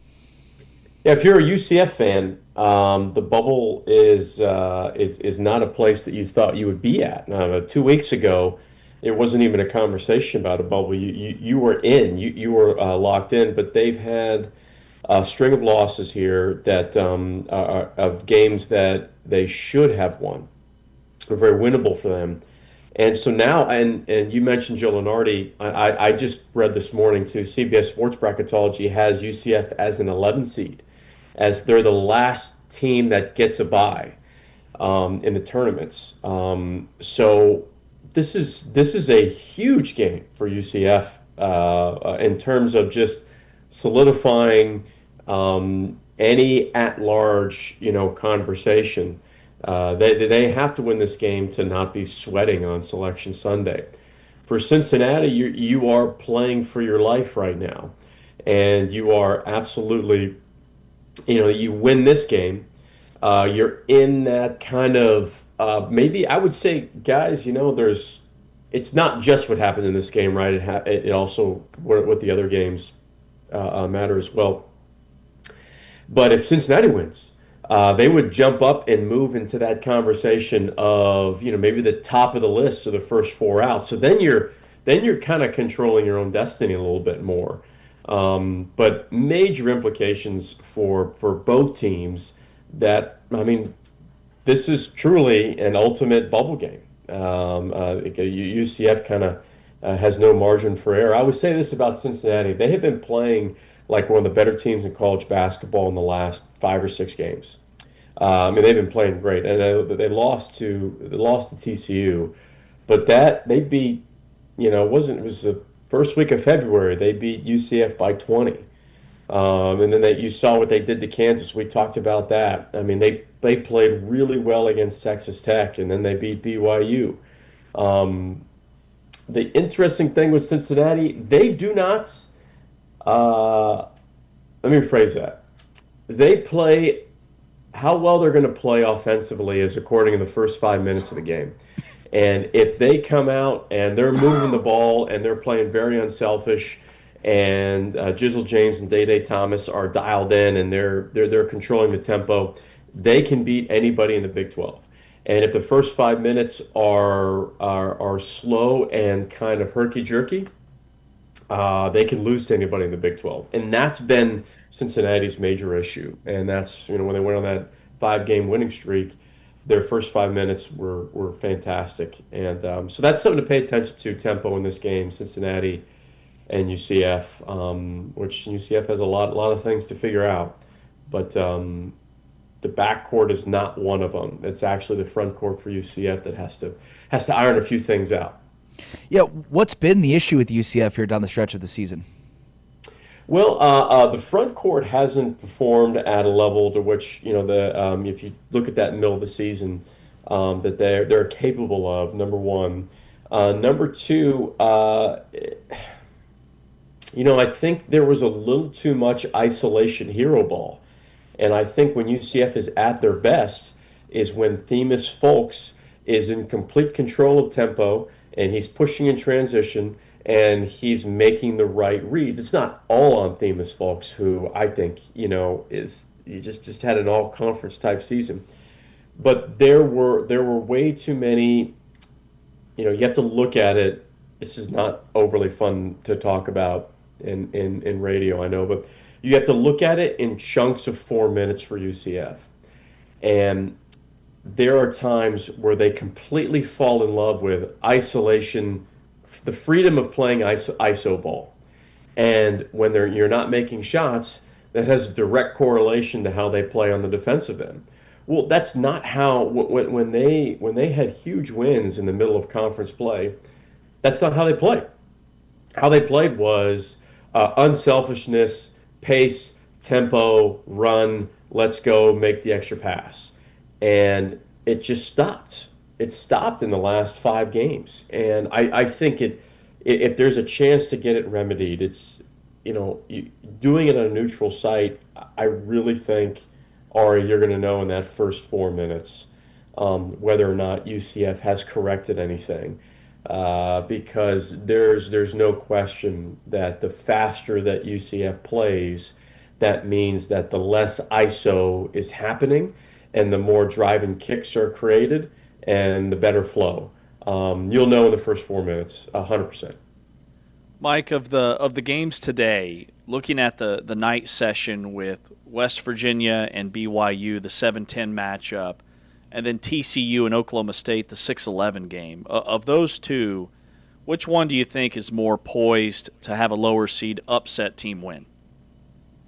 So I'm very sorry, James, you cut out the last 6 seconds. Could you just repeat that last 6 seconds? The last 6 seconds. Well, just towards the end of it, or you repeat the whole thing. Yeah.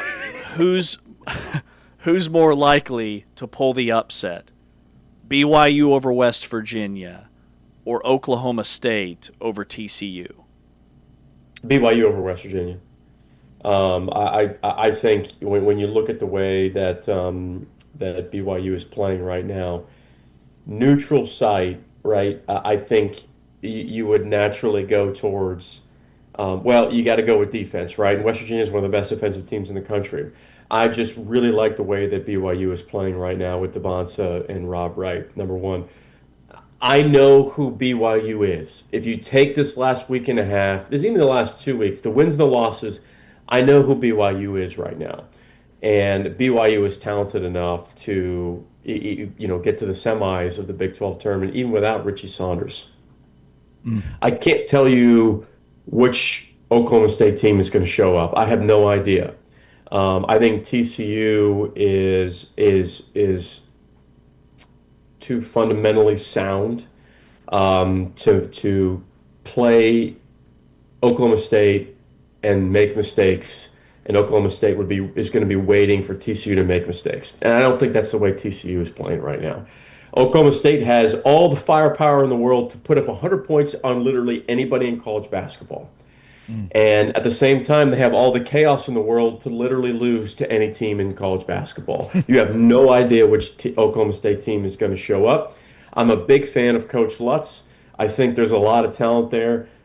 Without Parsifala, I have no idea who to fall back on for Oklahoma State. I think it's a major issue, and I think TCU's backcourt and their wings are a little bit too sound for Oklahoma State on a neutral site. What do you make of the court at the Big 12 championship? So the biggest thing for me is, I am an old guy at Cracker Barrel sitting in the rocking chair. That's who I am, right? No surprises there, Mike. What's the surprise? Not surprised? No, not surprising at all. Not surprised. I know. It's so bad. I'm such a boring person. I think the court is really cool. The only thing I care about is if the court squeaks. That's all I care about. Yes, agreed. That's it. And if the players shoes if those are able to squeak on the floor, then great. Let's do it. Let's have let's go wild with it. I'd like to see this. This is if I had my druthers with all that technology, I'd like to see, I understand it's neutral site, but if we're going to do something really cool, if you have the home court, if you have if you're the home team, you have the higher seed, I'd love to see them pull up the court from that school, like, let's just say, whether it's Baylor or Kansas, what that court looked like in the 60s, in the 70s, and use that court as, you get home court advantage. You get to play on the old school court. I think it'd be a really cool way to bring history, which there's just so much Big 12 history into the high-end technology piece of it. I think that would be epically cool. Maybe you don't do it for the championship game, maybe you do it for the quarters and semis. I think you would get a lot of fans being like, wow, this is really, really cool. I remember that court. I was sitting here, and you'd be able to bring in so many of those old school fans. But it has to be super authentic. So 60s and 70s, like no 3-point line. Who needs a 3-point line? Well, you know what I mean when I say that. I think there's opportunity to use technology to grab that almost tangible feeling that fans have of, hey, we can go backwards while still going forwards. That's what eventually I think would be. I mean, you want to talk about creating one of the coolest narrative buzzes in the country. If you've got the tech to do that, man, I would love to see that. I think, some of the stats that get like that's where it can be used, where fans can see, or on one side of the court, you've got the action. The other side, you've got, hey, the guy who's about to shoot it, he's 3 for 4 in his last 4 shots. Like that's really cool, because not every fan can, knows that, right at the top of their head. Yeah, that'd be awesome. All right, Mike, good stuff, man. Just a regular keynote speaker. We can show that we can go back to go forward. Good stuff from Mike O'Donnell. Appreciate it. Is that too cliche? I thought that was pretty good. That was too keynote cliche? No, I loved it. Epic. Mike, I don't know. I think that would be an epically cool idea to see. I would love to see that. I'm putting epically cool on a poster. Mike, hang it right do not there. take anything from this dude. We just power ranked the top 5 big men in the history of the NCAA tournament. And in his list, he included Christian Laettner and Carmelo Anthony, and he did not include the great Lou Alcindor, who won a tournament game in 3 years. I did have Danny in the Miracles, 88. He had Carmelo on a list of great big men to play in the NCAA tournament. Inside out, he could play all 5 positions, okay? Carmelo never played all 5 positions. What are you talking about? Carmelo Anthony was not a big. He was a wing. He was a guard / wing. There was a gray area with the assignment, okay? It's not a thing. All right? Blame the assignment. I understand. Right. He kept saying he's 6'8". Yeah. Patrick Ewing's 7 foot. What's the Is Michael Jordan a post play? Is he a front court player? That's fair. What are we doing? Yeah, that's fair. All right. And he didn't even have Kareem on his list. Okay. All right. We're gonna tap. Wow, this is a good. Good to see you too, Mike. I don't get a chance to yell at James very often, so great to see you guys. Thanks for having me. See you later. See you, bud. Mike O'Donnell, college basketball analyst for CBS and NBC Sports, joining us here on Big 12 today on Big 12 Radio. All right, serious business coming up next. It's our Cincinnati Bearcats Modelo Spring Road Trip. We are touring Big 12 country. He's Ari Timken. I'm James Westling. That's around the corner. Scott Satterfield, the Cincinnati coach, here in about a half hour on Big 12 today, powered by Modelo. Here are the top plays from this week's Player of the Week.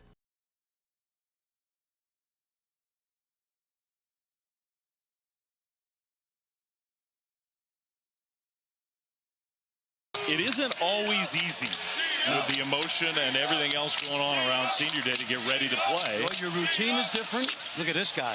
This guy can score. Yeah, Yesufu. And then Sacco comes away with the ball, threw it away. Yesufu kind of loose with the dribble, and he scored somehow anyway. How about that? Great footwork right there. Skillings Back to Yesufu. Hesitated and made the three anyway. 10-0 or more. In 2 minutes. Carr got thrown down. They didn't blow the whistle. They do here, and Yesufu scores plus the foul. He comes around, he's going to be even better. But watch him use his body right here. A little ghost screen, drives McCarty, little bump. Carr is chased nearly into the backcourt. Flips it to Williams. 5 on the shot clock. Yesufu activates and sticks the three. Hesitates. Here's Yesufu.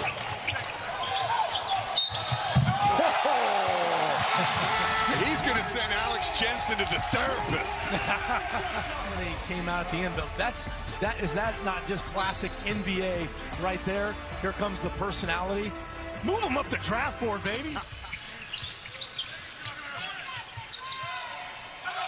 Carr snaps it to Yesufu.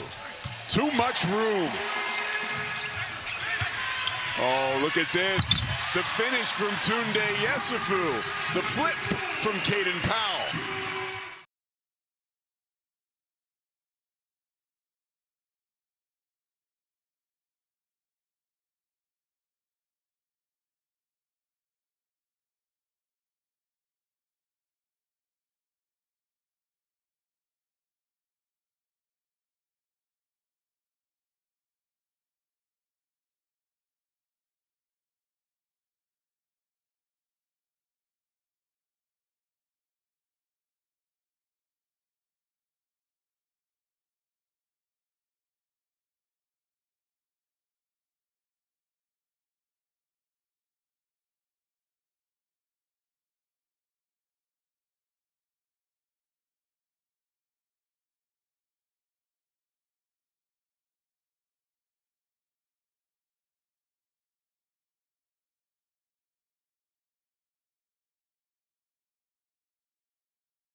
Big 12 today here on Big 12 Radio, brought to you, the full-time fan, by Modelo, where there is no off-season, there's only research. Off-season doesn't mean off. You thought off-season meant off. It means research. There is no off-season. We do it right. And each and every day we are doing our spring football preview, highlighting every single team in the Big 12.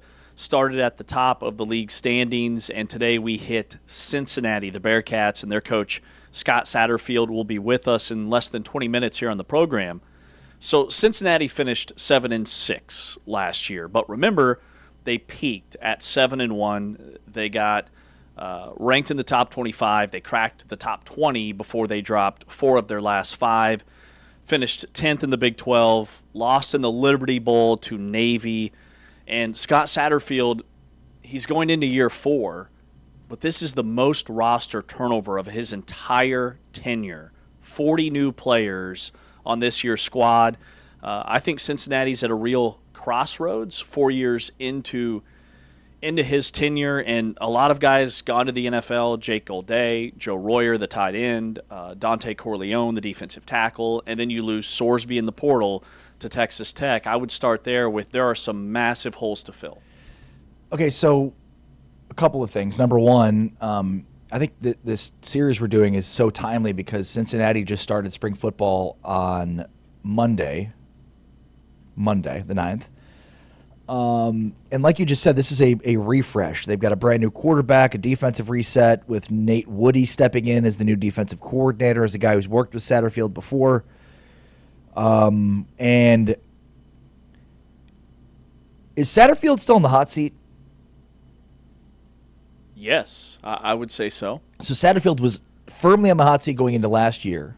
And I think it cooled during the year. But now going into year 4, I think this is a make or break year. And I think it's twofold. One, well, maybe it's just one-fold? Yeah, in that, like, the way the season ended last year, where this was a team that looked to be potentially a dark horse Big 12 title candidate the way the season was going, and then it just twice now in a row kind of spiraled out of control at the end where they could not win football games. I mean, the Cincinnati Scott Satterfield's record, in the month of November and December is not good. So I think that's the biggest reason why, if I'm Cincinnati, it's very justified for him to start the season on the hot seat. Now, with that being said, this is the twofold part of it. The second part is the whole team's new. Right. If you bring back Sorsby and things don't go right, I get it. But, you're losing a lot of really impactful players. Cincinnati had a bunch of guys at the combine. They lost some guys in the portal. There's a ton of guys they're losing, and then they are completely resetting on defense. So, that part to me is trying to weigh all of those things. How fair would it be to say, if you don't make a bowl game, you're out? When he's got a brand new starting quarterback, brand new defensive coordinator, and those are things outside of his control. They don't have the money to pay for Brendan Sorsby. Right. And it's year 4. It's not year 7 or year 8 like it is down in Waco with Dave Aranda.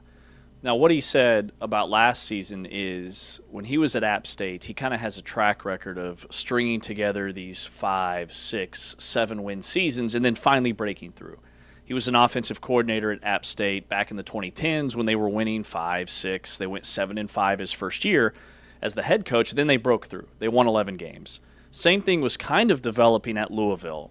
8 wins and then 4 and then 6 and then 7. And then he leaves for Cincinnati. So he never quite got through to that breakthrough year. Could that be this year? I think they have to finish the season stronger. That's back-to-back years where they've been really bad in the month of November. They were 5-7 2 years ago, and that team started 5-2 and had a win over Arizona State and then crumbled. Last year they're 7-1, and they lose their last 5 games, including just getting stomped by Navy in the Liberty Bowl. Now, Sorsby didn't play in that game, and a lot of those guys that are off to the NFL. But they've, with the budget that they have, I think have put together a pretty nice portal class. Guys that are going to be counted on right away. And I didn't even mention Jeff Caldwell, their number 1 receiver who's off to the NFL. So the 2 deep looks very different. The projected 2 deep for this upcoming season, a lot of new faces. I will say, relative to some of these other teams you've talked about, they're returning 3 offensive linemen, including Joe Cotton, left tackle and left guard, as well as the right guard, Taron Tayo. So that obviously is going to change things. And I thought going into last year, Cotton and Tayo were 2 of the best additions to the conference overall at the offensive line position. They do lose Gavin Gearhart, who was an all-everything center, but beyond that, you bring back 3 offensive linemen. I think that's a pretty good place to start. And look, I mean, Cincinnati, Satterfield tried to borrow a little bit from the Matt Campbell, 3-3-5 concept, which is why they brought in their last defensive coordinator, but it didn't work. Their defense wasn't good enough the last couple of years. And so I think Sat goes back to more of a traditional, 3-4 structure with Nate Woody, a guy that he's comfortable with, that's worked with him in the past. I think that's the right move. And, look, I don't think the hire they made at that position was the wrong move. And I think they make the right move to change out of it. So I'm not going to fault Satterfield for deciding, hey, we need a little bit of that. We need some rush 3, drop 8, and then realizing, hey, this is not going to work for us. We need to get back to kind of our roots and have a 3-4 base. Now, offensively, a lot centers around the quarterback position because Sorsby's off to Texas Tech. They bring in J.C. French from Georgia Southern, who's had a nice start to spring ball. Satterfield said he can really spin it. He's got a great release. He's a great deep ball thrower. Spin it. Boy, can he spin it. If he spins, it's it. Great deep ball thrower, which is intriguing to me because that wasn't really one of Sorsby's strength. But he's not the runner that Sorsby was, and the offense is going to look very different. Now they have Samaje Jones, who's competing to be the backup with a kid that they brought in from Penn, Liam O'Brien, who's a really smart kid, Sorsby said, feels good about the room, it's competitive. But the offensive line, to your point, I think is a major strength and kind of where you start. And then who's going to be carrying the football behind those guys? Because Evan Pryor was their home run hitter. He was dinged up towards the back half of the year, and I think a big reason why they struggled to move the football at times offensively. The kid averaged like 8 yards a carry. He's departed, and then Tawee Walker is out of eligibility, so they bring in this kid from Notre Dame, a transfer, and then Cole Tabb, a transfer from Stanford. And then outside of that, they've brought in a lot of guys that logged a lot of snaps, albeit at the FCS level or group of 5. To kind of fill those voids at receiver and tight end. Yeah, and they did a lot of damage in the portal at the wide receiver position. I mean, they added 5 wide receivers in that first transfer wave. And, I mean, I'm really excited also by what they brought at running back. I mean, Jabran Payne from Notre Dame and Zylan Perry from Louisiana. We talked about Perry from Louisiana. Yeah. Who's a stud. And then I really like this Giovanni Gibson, a wide receiver who transfers from Oklahoma, but he was one of the standout, most sought-after FCS players in 2024 after leading, the FCS level at Arkansas Pine Bluff in receiving yards at 1,200. So I think he's an intriguing prospect. It's also kind of interesting to see, all right, this guy went from Arkansas Pine Bluff to Oklahoma. It didn't really work out. But will it now work out at Cincinnati? Did he learn from his Oklahoma opportunity? Will he get more opportunities with Cincinnati? He's an intriguing guy. 6'2", 215 pounds. Again, 1,200 yards receiving with Arkansas Pine Bluff a couple of years ago. So I also think they added one of the best defensive players in the portal in North Carolina Central's Thomas Johnson, a defensive end. 6'3", 255 pounds, length, size, speed, and then 4 years of production at North Carolina Central. And that's a program, North Carolina Central, that's produced NFL talent. At receiver, which that's been a spot where they know that they need to improve, like the last 2 seasons, even before last year, and they had Jeff Caldwell. But they've brought in a ton of dudes. I mean, that's what stands out to me. You bring up Gibson, the kid from Oklahoma, who I think could be a stud. And then Cade Wolford is a transfer from Kent State. They actually used him as a receiver and a running back. He was 3rd-team All-MAC as a wide receiver, and they call him Big Play Cade because he averaged like 27 yards per catch, had a really good Pro Football Focus grade. And then the other receiver that's intriguing to me is the kid from South Dakota, Lorenzo Finner. So he's only about 6 feet tall. He's from the Kansas City, Missouri area, signed with South Dakota out of high school. Last year he had over 1,000 yards. He had 15 touchdowns, and he averaged 23 yards per catch. So they've tried to bring in some explosive wide receivers, but will that translate to the Big 12? Right, and I mean, look, it all starts at the quarterback position. We think it's going to be J.C. French. Maybe he'll be pushed by Liam O'Brien. We'll see. That's his name, right? Yeah. But yeah, I mean, look, I think offensive line will be fine. I think wide receiver is interesting. Running back is very interesting. Like one spot's fine, two that are interesting, and then the quarterback position kind of ties the whole room together. You know, like if they hit with J.C. French, then that should help the wide receivers. And I also think like Sorsby, his greatest strength is such an asset, but maybe that hurt them within the scope of Scott Satterfield's offense. Mm-hmm. Like his ability to take off and run may have been a detriment the last couple of years, especially down the stretch of the season. Last year we went to Big 12 Media Days, and Sorsby didn't say it, but Satterfield said it. Like Sorsby got a little bit to the point where he didn't think his receivers could get open down the field, create separation, so he would take off. He just lost faith and confidence down the stretch of the season. They thought last year they brought in the right guys, and yet we still saw a little bit of that. Not as much in 25 as we did in 24, but I'm going to give Satterfield a little bit of the benefit of the doubt here and say, like, maybe a guy that works well within the scope of this offense will be better in terms of the wide receiver production. Yeah, because when you think about, like, Satterfield's App State teams and his Louisville teams, they were air raid. Like, they were spread, wide open. We want to throw the football all over the yard. J.D. French could be a great fit. One thing that concerns me about him is he was... Is it J.D. or J.C.? J.C. Thank you. Excuse me. His quarterback rating last year, J.C. French, was... It's a great name. Let's not sleep on that. That's name. all name team. It's it's J.C. French the fourth. Oh, man. There's a whole line of Frenchmen. I'm assuming his name's James Christian. Charles. Yes. Charles. Yes. It's got to be Charles. All right, his quarterback rating was 75th in the country. 75th. What's your middle name? William. J.W. I'm calling you J.W. from now on. JWW. J.W. What was Marriott. I talking about? I don't know. I'm sorry. I'm so caught up in taking the James and making it initials. Dude, you know I just got my ID. They misspelled my middle name. Yeah, my middle name's not right on my ID. Is that going to be a problem at any point? It's keeping me up at night. What's your middle name again? William. How do you misspell William? You throw an S on there all willy-nilly. Williams? Yes, I've got two last names. Oh, my God. Williams Westling. James Williams Westling. That's what's on my ID. I've made it through 3 airports with it, so we'll see if what happens today. Sorsby, by the way, was 11th in the country in quarterback rating. French, 75th. You're all over that. James Williams Westling is what I'm calling you from now on. Williams Westling. You are basically a president. Last name. You're basically a president at this point. I'm ready. That's what we need, me leading anybody. All right, coming up next, Scott Satterfield, the Cincinnati football head coach. He'll join us after this break to break down the offseason that was and is for Cincinnati as they launch their spring football practice earlier this week. He's Ari. I'm James. This is Big 12 Radio, brought to you by Modelo.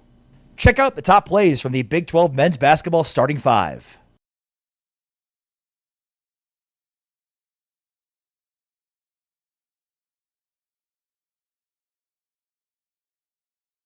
BYU's lost 7 of their last 10. They have fallen out of the top 25 for the first time this year, but they do still have arguably the best player in the country, A.J. DiBanza, and he gets his 4th point here, unable to overtake the Mountaineers. Ended up losing 79-71. DiBanza drags it out. Okay, and then Celestine is just late to get back in front. Chom, 14-8. DiBanza for 3.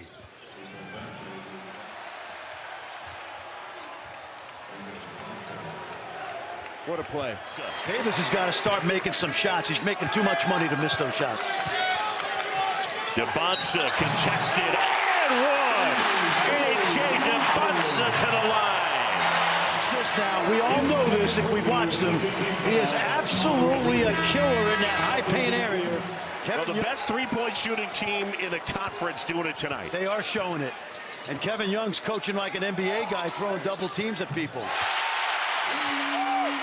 Atwell continues to do a great job on A.J. DiBanza. DiBanza in. Yep.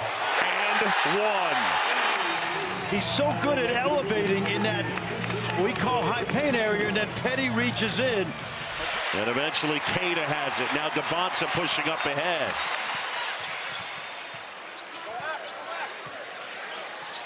DiBanza inside and one.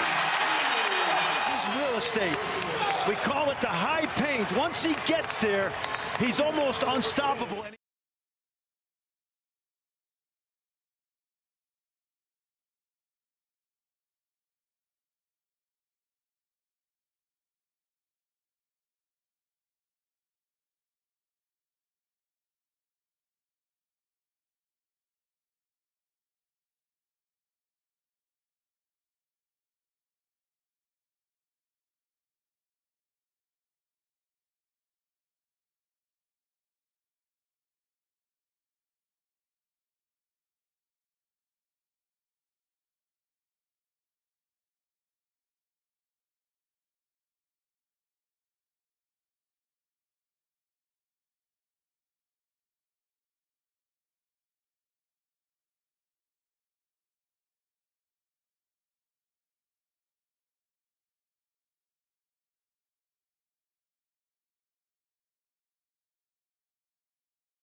Big 12 today, Big 12 Radio, along with James Westling. I am Ari Temkin in our spring preview series. As the football season never sleeps, there is no off season. There's just only research. We're doing some research now with the head football coach of the Cincinnati Bearcats, Scott Satterfield, joining us here on our spring preview, Big 12 today. Coach, how are you? How's your off season treating you so far? Hey, I'm doing good. It's been great. It's been, obviously a lot of new guys here, as well as some guys that are returning. So just trying to get them all on the same page. So it's been good to get them all in here, and with the winter program that we're going on and spring ball right around the corner. Yeah, spring ball starting soon. J.C. French comes in at quarterback. Is he the presumed starter, or do you go into spring kind of wanting to see how the whole group with some of these other transfers and newcomers fare around him?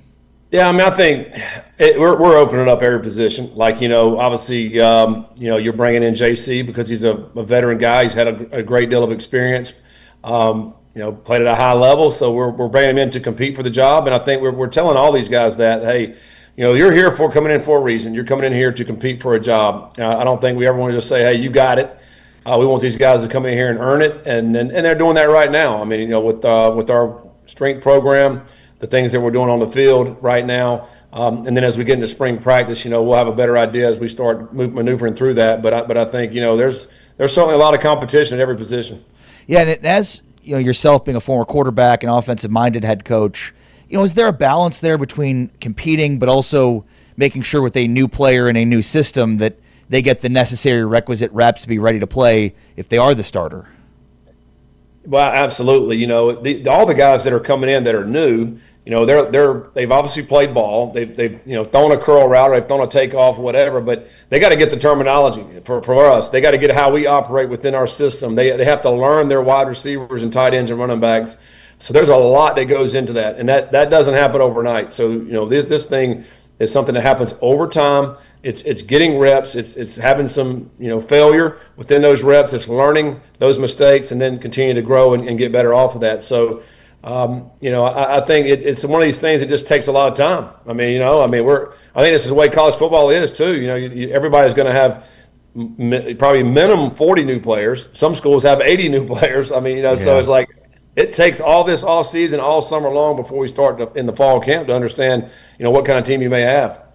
Scott, it's interesting to see how the different schools kind of approach the portal. Some schools look for the former 4 or 5-star guys that maybe didn't get the playing time they were hoping for at their first stop, and then there's others that look for a ton of production, albeit maybe at a lesser school. You've had a tremendous eye for talent during your tenure in the portal. So what are the things that you look for when recruiting guys? I think certainly need guys that have produced. I don't care what level it is. A lot of times, some of these guys we've brought in here have been at smaller schools, FCS level, Group of 5 level, but they've produced. And I think as we look at the film, we want to just see what they are doing, and then what do they have a chance to do better. And so we're just trying to evaluate that. I think more than anything too, once we get in contact with these young men. What do they have inside of them? Like what's their why? What's their motivation? I think when you get guys from programs that are FCS level or Group of 5 that have moved up, man, those guys are playing with a chip on their shoulder. They're trying to prove something each and every day. Even a guy like last year, we had Cyrus Allen. He came from Texas A&M, but prior to that was at Louisiana Tech. So he goes to Texas A&M. He didn't really get a chance to prove himself at that level, and so coming here was another opportunity to say, man, I can really play at this level. He goes out and breaks the school record or ties it, whatever, for touchdowns, and led the Big 12 in touchdown catches. So he practiced every day with the chip on his shoulder, and that's what we want to see. We want guys to come in here every single day that are proving they belong, and they're competing to be the best they can be. And I think guys that do that get better each and every day. And then they'll prove it on the field in the fall. Excited to see about your defense, and one of those guys that you added that is from a smaller school that I think could be a very disruptive pass rusher in the Big 12 is Thomas Johnson, and especially given Nate Woody and the type of defense you're going to run. Having run that rush 3, drop 8, and now going to more traditional set under Woody, Is that more of a sign of the times? Did you want to be more explosive? Just give me, some thoughts and your line of thinking on hiring Woody and going with a more traditional defense. Yeah, no, Thomas Johnson, I think, is a guy who certainly, mentioned he played at a smaller school, but we thought it was a guy who plays with great power. His speed to power is excellent. He's a strong player. I think, he came in here, he's about 245. He's probably going to play at 255 once we get into it. He's a guy that can be disruptive in the run game, but also, as you mentioned, as a pass rusher, to be able to get after the passer. I think for us, it's a new scheme this year. Bringing in Coach Woody from Army. He was with me at App State for 6 seasons, and understand, we got great working relationship, and what we're going to try to do is put pressure on the quarterback. We're going to try to disrupt the offense. We're going to try to create a lot more turnovers than we did in the last couple of years. And you do that by disrupting the quarterback. So Thomas Johnson will certainly be a guy that will be able to get some great push, on the quarterback that maybe people don't know his name yet, but hopefully in the fall they'll be able to hear his name, and along with some of the other guys that we're bringing in, it's a new scheme, it's a new opportunity. Our defensive line is fired up with an opportunity to try to be able to get after the quarterback this year. Following up on that, I remember at Media Days you told us that in your time at Cincinnati you had not had a touchdown scored outside of offense, and I tried to track that this year, but I don't know if that changed this year. Did it change?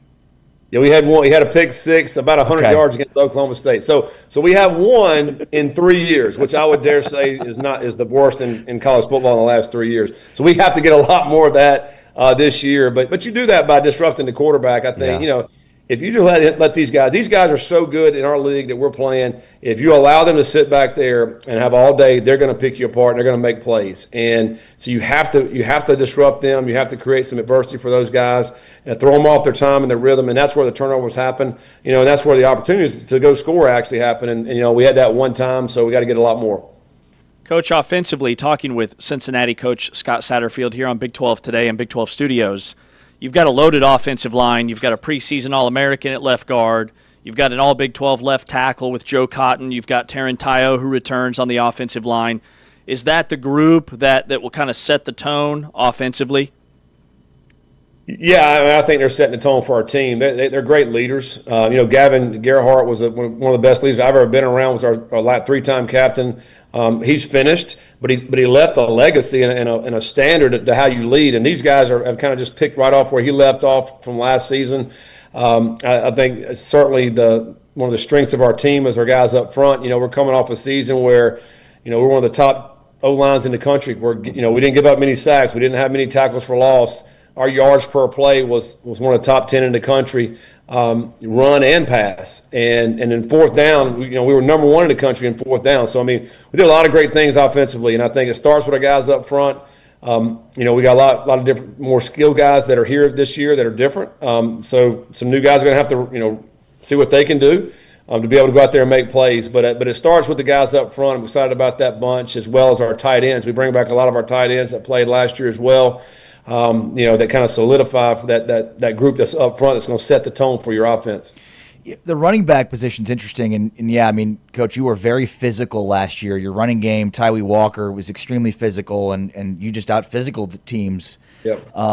So what is, you're resetting the deck at running back, and I love that James brought up the continuity on the offensive line. If you're going to be a physical team, bringing back an offensive line is hugely critical in that. Tell me about the new running backs and what do you expect out of that group? Yeah, I think it starts with Zion Johnson, a kid that ended up redshirting last year. But, man, he showed some really good things at the end of the season last year. He got to play in some big games, made some big-time plays for us. I think he's going to elevate his game. He's got some juice. He can take it the distance. He can catch the ball in the backfield. I'm really excited about him. He's tough, too. He's not very big, but he's tough. He's a hard runner. I love him. Then we went out and we brought in some new guys. Cole Tabbs coming in from Stanford. That was a freshman last year that rushed for almost 500 yards. He's got great speed, very smart player. So he brings a lot in the speed category. And then Zylon Perry is a big back that was at Louisiana last year. I think he had a really good career at Louisiana, in a conference that I'm very familiar with in the Sun Belt. He runs hard.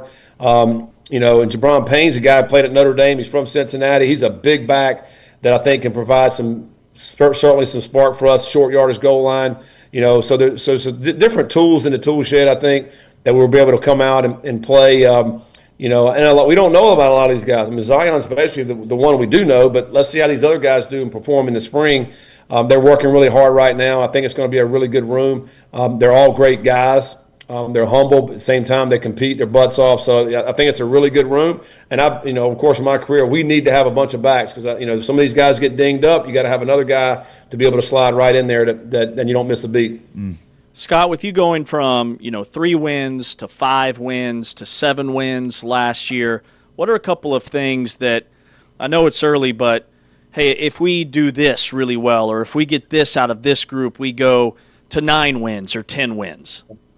Yeah, I mean, I think we got to continue to be able to move the football like we were able to do last year offensively. I think, to me, and take care of the ball. I mean, obviously, the turnover margin is going to be huge, and that speaks to a little bit more to our defense. You know, we had 9 turnovers. We created 9 last year. That was not very good. We had 2 interceptions, which was one of the lowest in the country, maybe the lowest in the country. And so we've got to be able to create more turnovers on defense. And we've talked about this earlier, disrupting the offense, and I think we'll do that. And, you know, Coach Woody coming in, new scheme. We brought in some different kind of players in the back end. To me, we haven't been as strong as we needed to be in the back end, you know, the first couple years here. So I think hopefully we've been able to increase the talent in the back end. That'll help us create those turnovers. You know, and then the other thing is explosive plays. And I think if you look at explosives on both sides of the ball, we got to win that. If we win the turnover margin, explosive plays, then we're going to win 90% of our games. We have to be able to do those two things, and that's the one thing that we're emphasizing as we go through the spring, as we head throughout the fall camp and we get into in the fall. You know, how can we become explosive on offense and then on the other side of the ball, you know, not give up those explosives, but also create those turnovers. We did a good job last year not turning the ball over. We got to continue to be able to do that. Yeah, well said. Scott Satterfield, the head football coach of the Cincinnati Bearcats, joining us in our spring preview. Thanks so much for your time, Coach. Be well. Thank you. Yeah, appreciate you guys. Thank you. Cincinnati coach Scott Satterfield joining us here on Big 12 Today in our spring series. Because remember, Modelo fan rule number 31, there is no offseason, only research. So that's what we're doing this offseason, and this is our spring football preview with James Wesley. I'm Ari Temkin.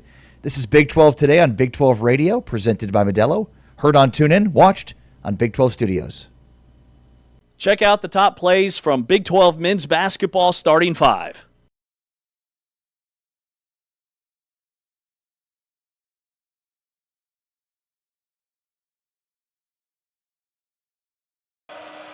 Nothing run for Cincinnati. BYU scoreless for 3.5 minutes plus.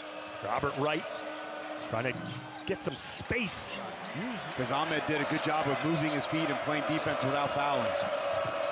Now Robert Wright, the third, off balance, extending the arm for the finger roll. A little bit of a miscommunication. I think Chom was expecting a pass closer to the rim. Here's Wright for 3. Good start for BYU. A game ago against Oklahoma State, knocks down the triple here in the second half. Here's that offense clicking. Rob Wright hit a 3. They're going to be right there on Selection Sunday. No doubt about it. Robert Wright weaving through traffic after the Mustafa Chom bucket on the other end. Wright's got 15. Chom has 11. Nothing? Not one thing. That's disappointing. Not like a T-shirt, not a medal, not a pin, not one thing, not a brooch. Now, you can get hot late and prove yourself and get some marquee wins. Absolutely. And then the selection committee has to make a tough decision. A rare turnover for Cincinnati. And now Wright the other way. Wright. Oh, nice quick move, a little hesitation, and off the wrong foot, put it in. Wright flips it in. Nice move by Robert Wright III. And a rebound pulled down by Booth. Wright. Oh, wow. Oh, look at that hesitation. Brian, who has not played tonight, they just both lose Wright, and that's not a smart play.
One final time here on Big 12 Today on Big 12 Radio as we put a wrap on Cincinnati, part of our Modelo spring football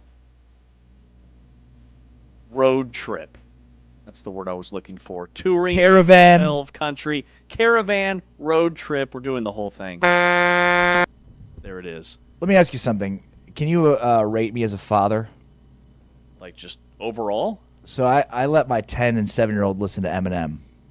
We just heard an Eminem song. Yeah. Taman's shaking his head like, absolutely not. No, like that's perfectly fine. No, yeah, I'd listen to Eminem. I mean, is it the Perfect. clean, is it like clean version, or are we going wheels off, no edits? So a couple of things. So no edits, which No. I'm judging you a little bit, mildly. You should be. The caveat is the clean version's still not very clean. Yeah. No, they're not. They're not super clean. No. They're not super clean. Like, I'll be listening to the clean version. It's like, oh, that's okay. That sounds like not something you should be doing to your ex-wife. Okay. Yeah, that's oh. Huh.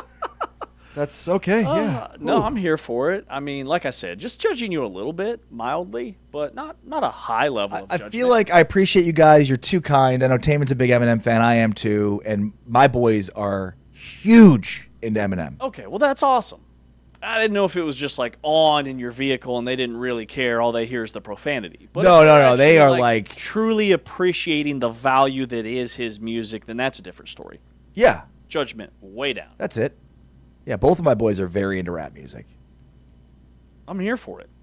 And, I listen to everything. I mean, I listen to jazz and country and pop and rap and heavy metal and classic rock. Like, I listen to everything. And, it's like when country comes on, like, they hate it. It's hilarious. I'm like, you're growing up in Texas. Like, get over it. And then, but, like, they just love rap. It's interesting, right? I've exposed them to all kinds of music, and, like, the one that's really stuck is rap. I'm here for it. I'm getting them caught up on the West Coast, East Coast stuff. Like, oh, you hate Biggie? No, I don't hate Biggie. They're like, well, you like Tupac? Yeah, but they're both great. Okay? You have to take a West Coast, East Coast side here. Okay, I grew up in Chicago. Central, we're good. So, yeah, it's a lot of his. And then, then you start going down paths. You're, explaining the whole, Bloods of the Crips. And, well, I mean, you got to add the context when you're talking, Biggie and Tupac, Then you, Kids, they ask the darndest things. you start talking about how, what's his name, probably ended up killing Tupac, and maybe Suge Knight probably ended up killing Biggie. Did you watch the Sean Combs documentary yet? Taman, did you watch it? Yes, I did. 2 thumbs up? Yeah, it was wild, really good. Yeah. I have my thoughts on Diddy and what he did to Biggie. Yeah. It's right there in front of us all. Yeah. Right? I mean, or at least that's how the documentary wanted yeah. to. All of the evidence, a documentary was very convincing. There's a lot of smoke. A lot of smoke. There is a lot of smoke. I mean, those are facts. Yeah. All right, let's see. Next time people hear from us and see us will be tomorrow morning, and we'll be live up in Kansas City at the Big 12 men's basketball tournament to recap all the games today and preview tomorrow's slate. You're on your way to the airport as soon as we're done here in 10 minutes. You've gone with the T-shirt jacket combo, which is always just a power move. What is the weather in KC? Is it chilly? It's very cold at night. Basically, it's nice when the sun's up. When the sun goes down, everything goes down. Okay. I think I saw lows are 30, 30s. So yeah, it'll be 30s. Yeah. I mean, it's Taman better bring a coat. Yeah, it's cold. Yeah. I saw the weather, and I think it's supposed to rain. 2/3 of this show have already packed for a flight we're on very shortly. You are just fly by the up there. You're Captain Fly by the seat of your pants. I'll be up there all that tomorrow, 7 a.m. My butt will be in that chair, ready to go. Okay. How many sport coats did you pack? Over, under 2. Ding, ding, ding. Push. Thank you. 2 sport coats. It's a power move. You know that. 2 sport coats. How many? Well, I can't be showing up everywhere with the same sport coat all the time. You just bust out the most elaborate travel snack bag I've ever seen. Can I just tell you, if I may say so myself, I'm pretty good at packing. I've got it down to an exact science. I believe it. You roll your clothes. Oh, you got to roll. I've got even travel bags that I roll the clothes into. I've got in my suitcase 3 bags.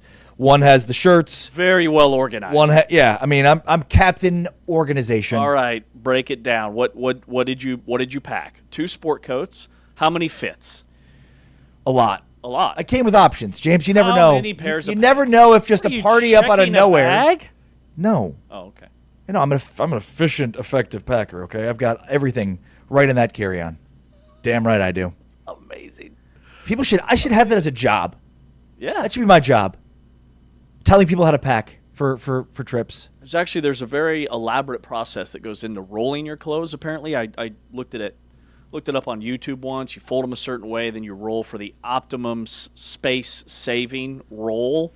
Yeah, because you got to account both for space saving, but then also to make sure that it's not wrinkly once you unroll. Wrinkly? Well, yeah, because you could roll in a way that gets wrinkly clothes. Okay, every one of my shirts when I pull them out of my bag. Like I iron every single article of clothing. This is your first rodeo, clearly.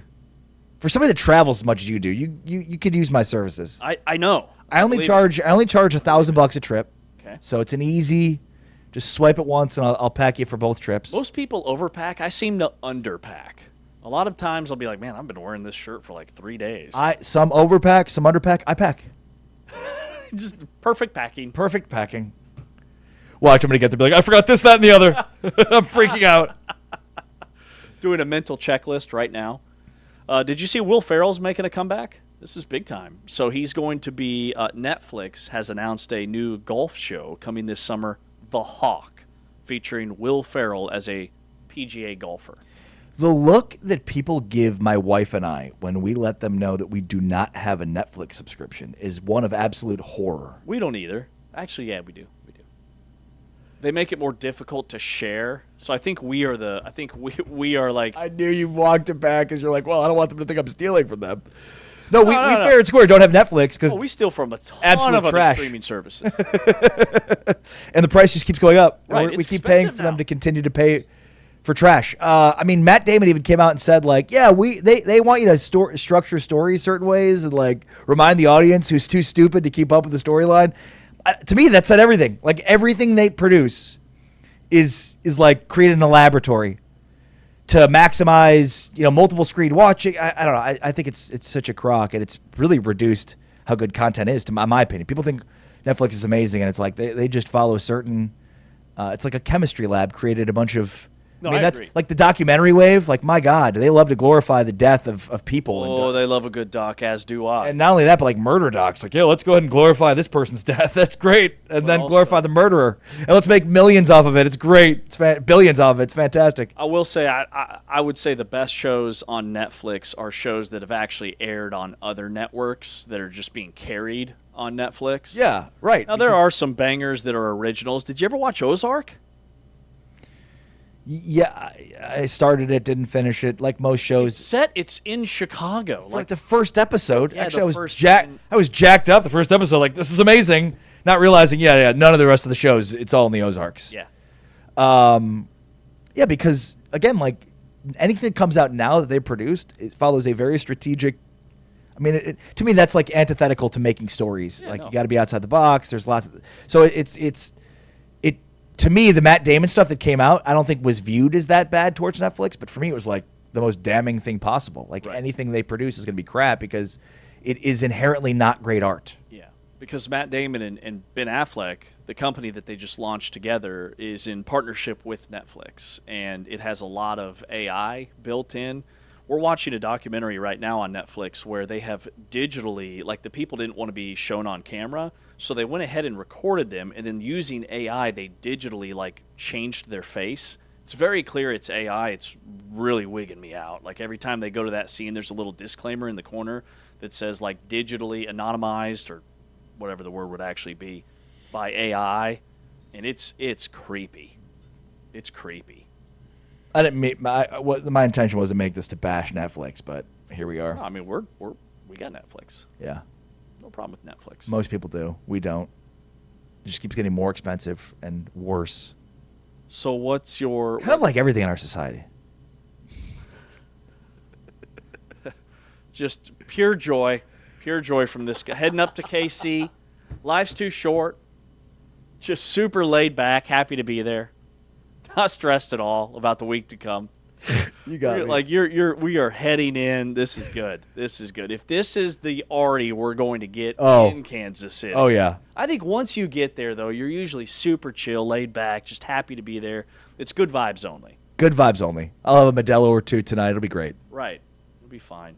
What do you think about this? The NCAA they have just deployed a Prohibit tool to monitor championship game, NCAA tournament game officials, refs, for betting, just to make sure that they're not doing anything shady. This is an agreement that is going to involve 220 officials in the men's and women's basketball tournaments, and plus it carries over to baseball and softball, and any betting red flags could lead to some very serious charges, including obviously they're going to be canned right away. But this is all centered around, they project $4 billion to legal bets placed on this year's March Madness. What's the implication here? That it has happened? I mean, this stems essentially from all the point shaving scandals that have taken place. So, I mean, there's been... But do they have reason to believe that their games in the history of the tournament have been compromised due to officials on the take? It's a great question. Like, no officials have ever been implicated, right. Ever. But, I mean, there's been 26 individuals in connection with that case that was just 2023 to 2025 alone that had over 30 basketball games. There were over 25 players that were part of that investigation, and they didn't touch on officials. But you're right, that begs a very good question. Like, has this happened before? And ultimately, like I always talk about how officials can't decide games. You have to take it out of their hands, and I hate when fans complain about officials in games. But when you think about like an NCAA tournament one-game setting, the amount that foul trouble for a certain player can play in the outcome of that game is pretty high. So, and these are physical games that at times officials swallow their whistles during the physicality, but at times they don't have to, right? So it's completely justifiable to blow the whistle in certain situations. Excuse you. In which guys could be in foul trouble. That was a cough, not a sneeze, but thank you. It's kind of a hybrid. All right, before we go, which Big 12 game on the lineup today are you most excited to see? Arizona State and Iowa State tips it all off at 11:30 Central Time on ESPN. At 2 o'clock this afternoon on ESPNU at Cincinnati and UCF. These are Central Times. And then on ESPN2 tonight at 6 p.m., we've got BYU and West Virginia. And the nightcap at 8:30 on ESPNU, Oklahoma State and TCU. I'll say this. If Bobby Hurley's going to go out, he's going to go out swinging, and that will be a very, very pro-Iowa State crowd, as it always is. They call it Hilton South. So that game is just really intriguing from that standpoint, from the subplot of, is this Bobby Hurley's last game? And then, I mean, I'm most intrigued, I think, as most people are, with Cincinnati UCF, because it feels like a huge bubble game. UCF has really stumbled here down the stretch. And so you wonder if, could Cincinnati be a ninth team, or would Cincinnati make 8 and knock UCF out? I think there's huge implications in that game. And Cincinnati would have 2 wins over UCF. They just beat them by 20 like 3 weeks ago. Yep. So, I mean, that would be massive for the Bearcats. They are part of Joe Lunardi's, as of today, as of about an hour ago, part of their first 4 out now. So they are climbing up the charts when it comes to potentially getting in the NCAA tournament. All right, we're back tomorrow. We'll be live on location at the T-Mobile Center up in Kansas City for the Big 12 Men's Basketball Tournament. You'll listen to us here on TuneIn. Watch us on Big 12 Studios. For Anthony Smith, behind the scenes on the video side. For T-Chains, Taman Turner, our producer on the audio side. He's Ari Timken. I'm James Westling. We're back tomorrow, but for now, we're out of here. Peace.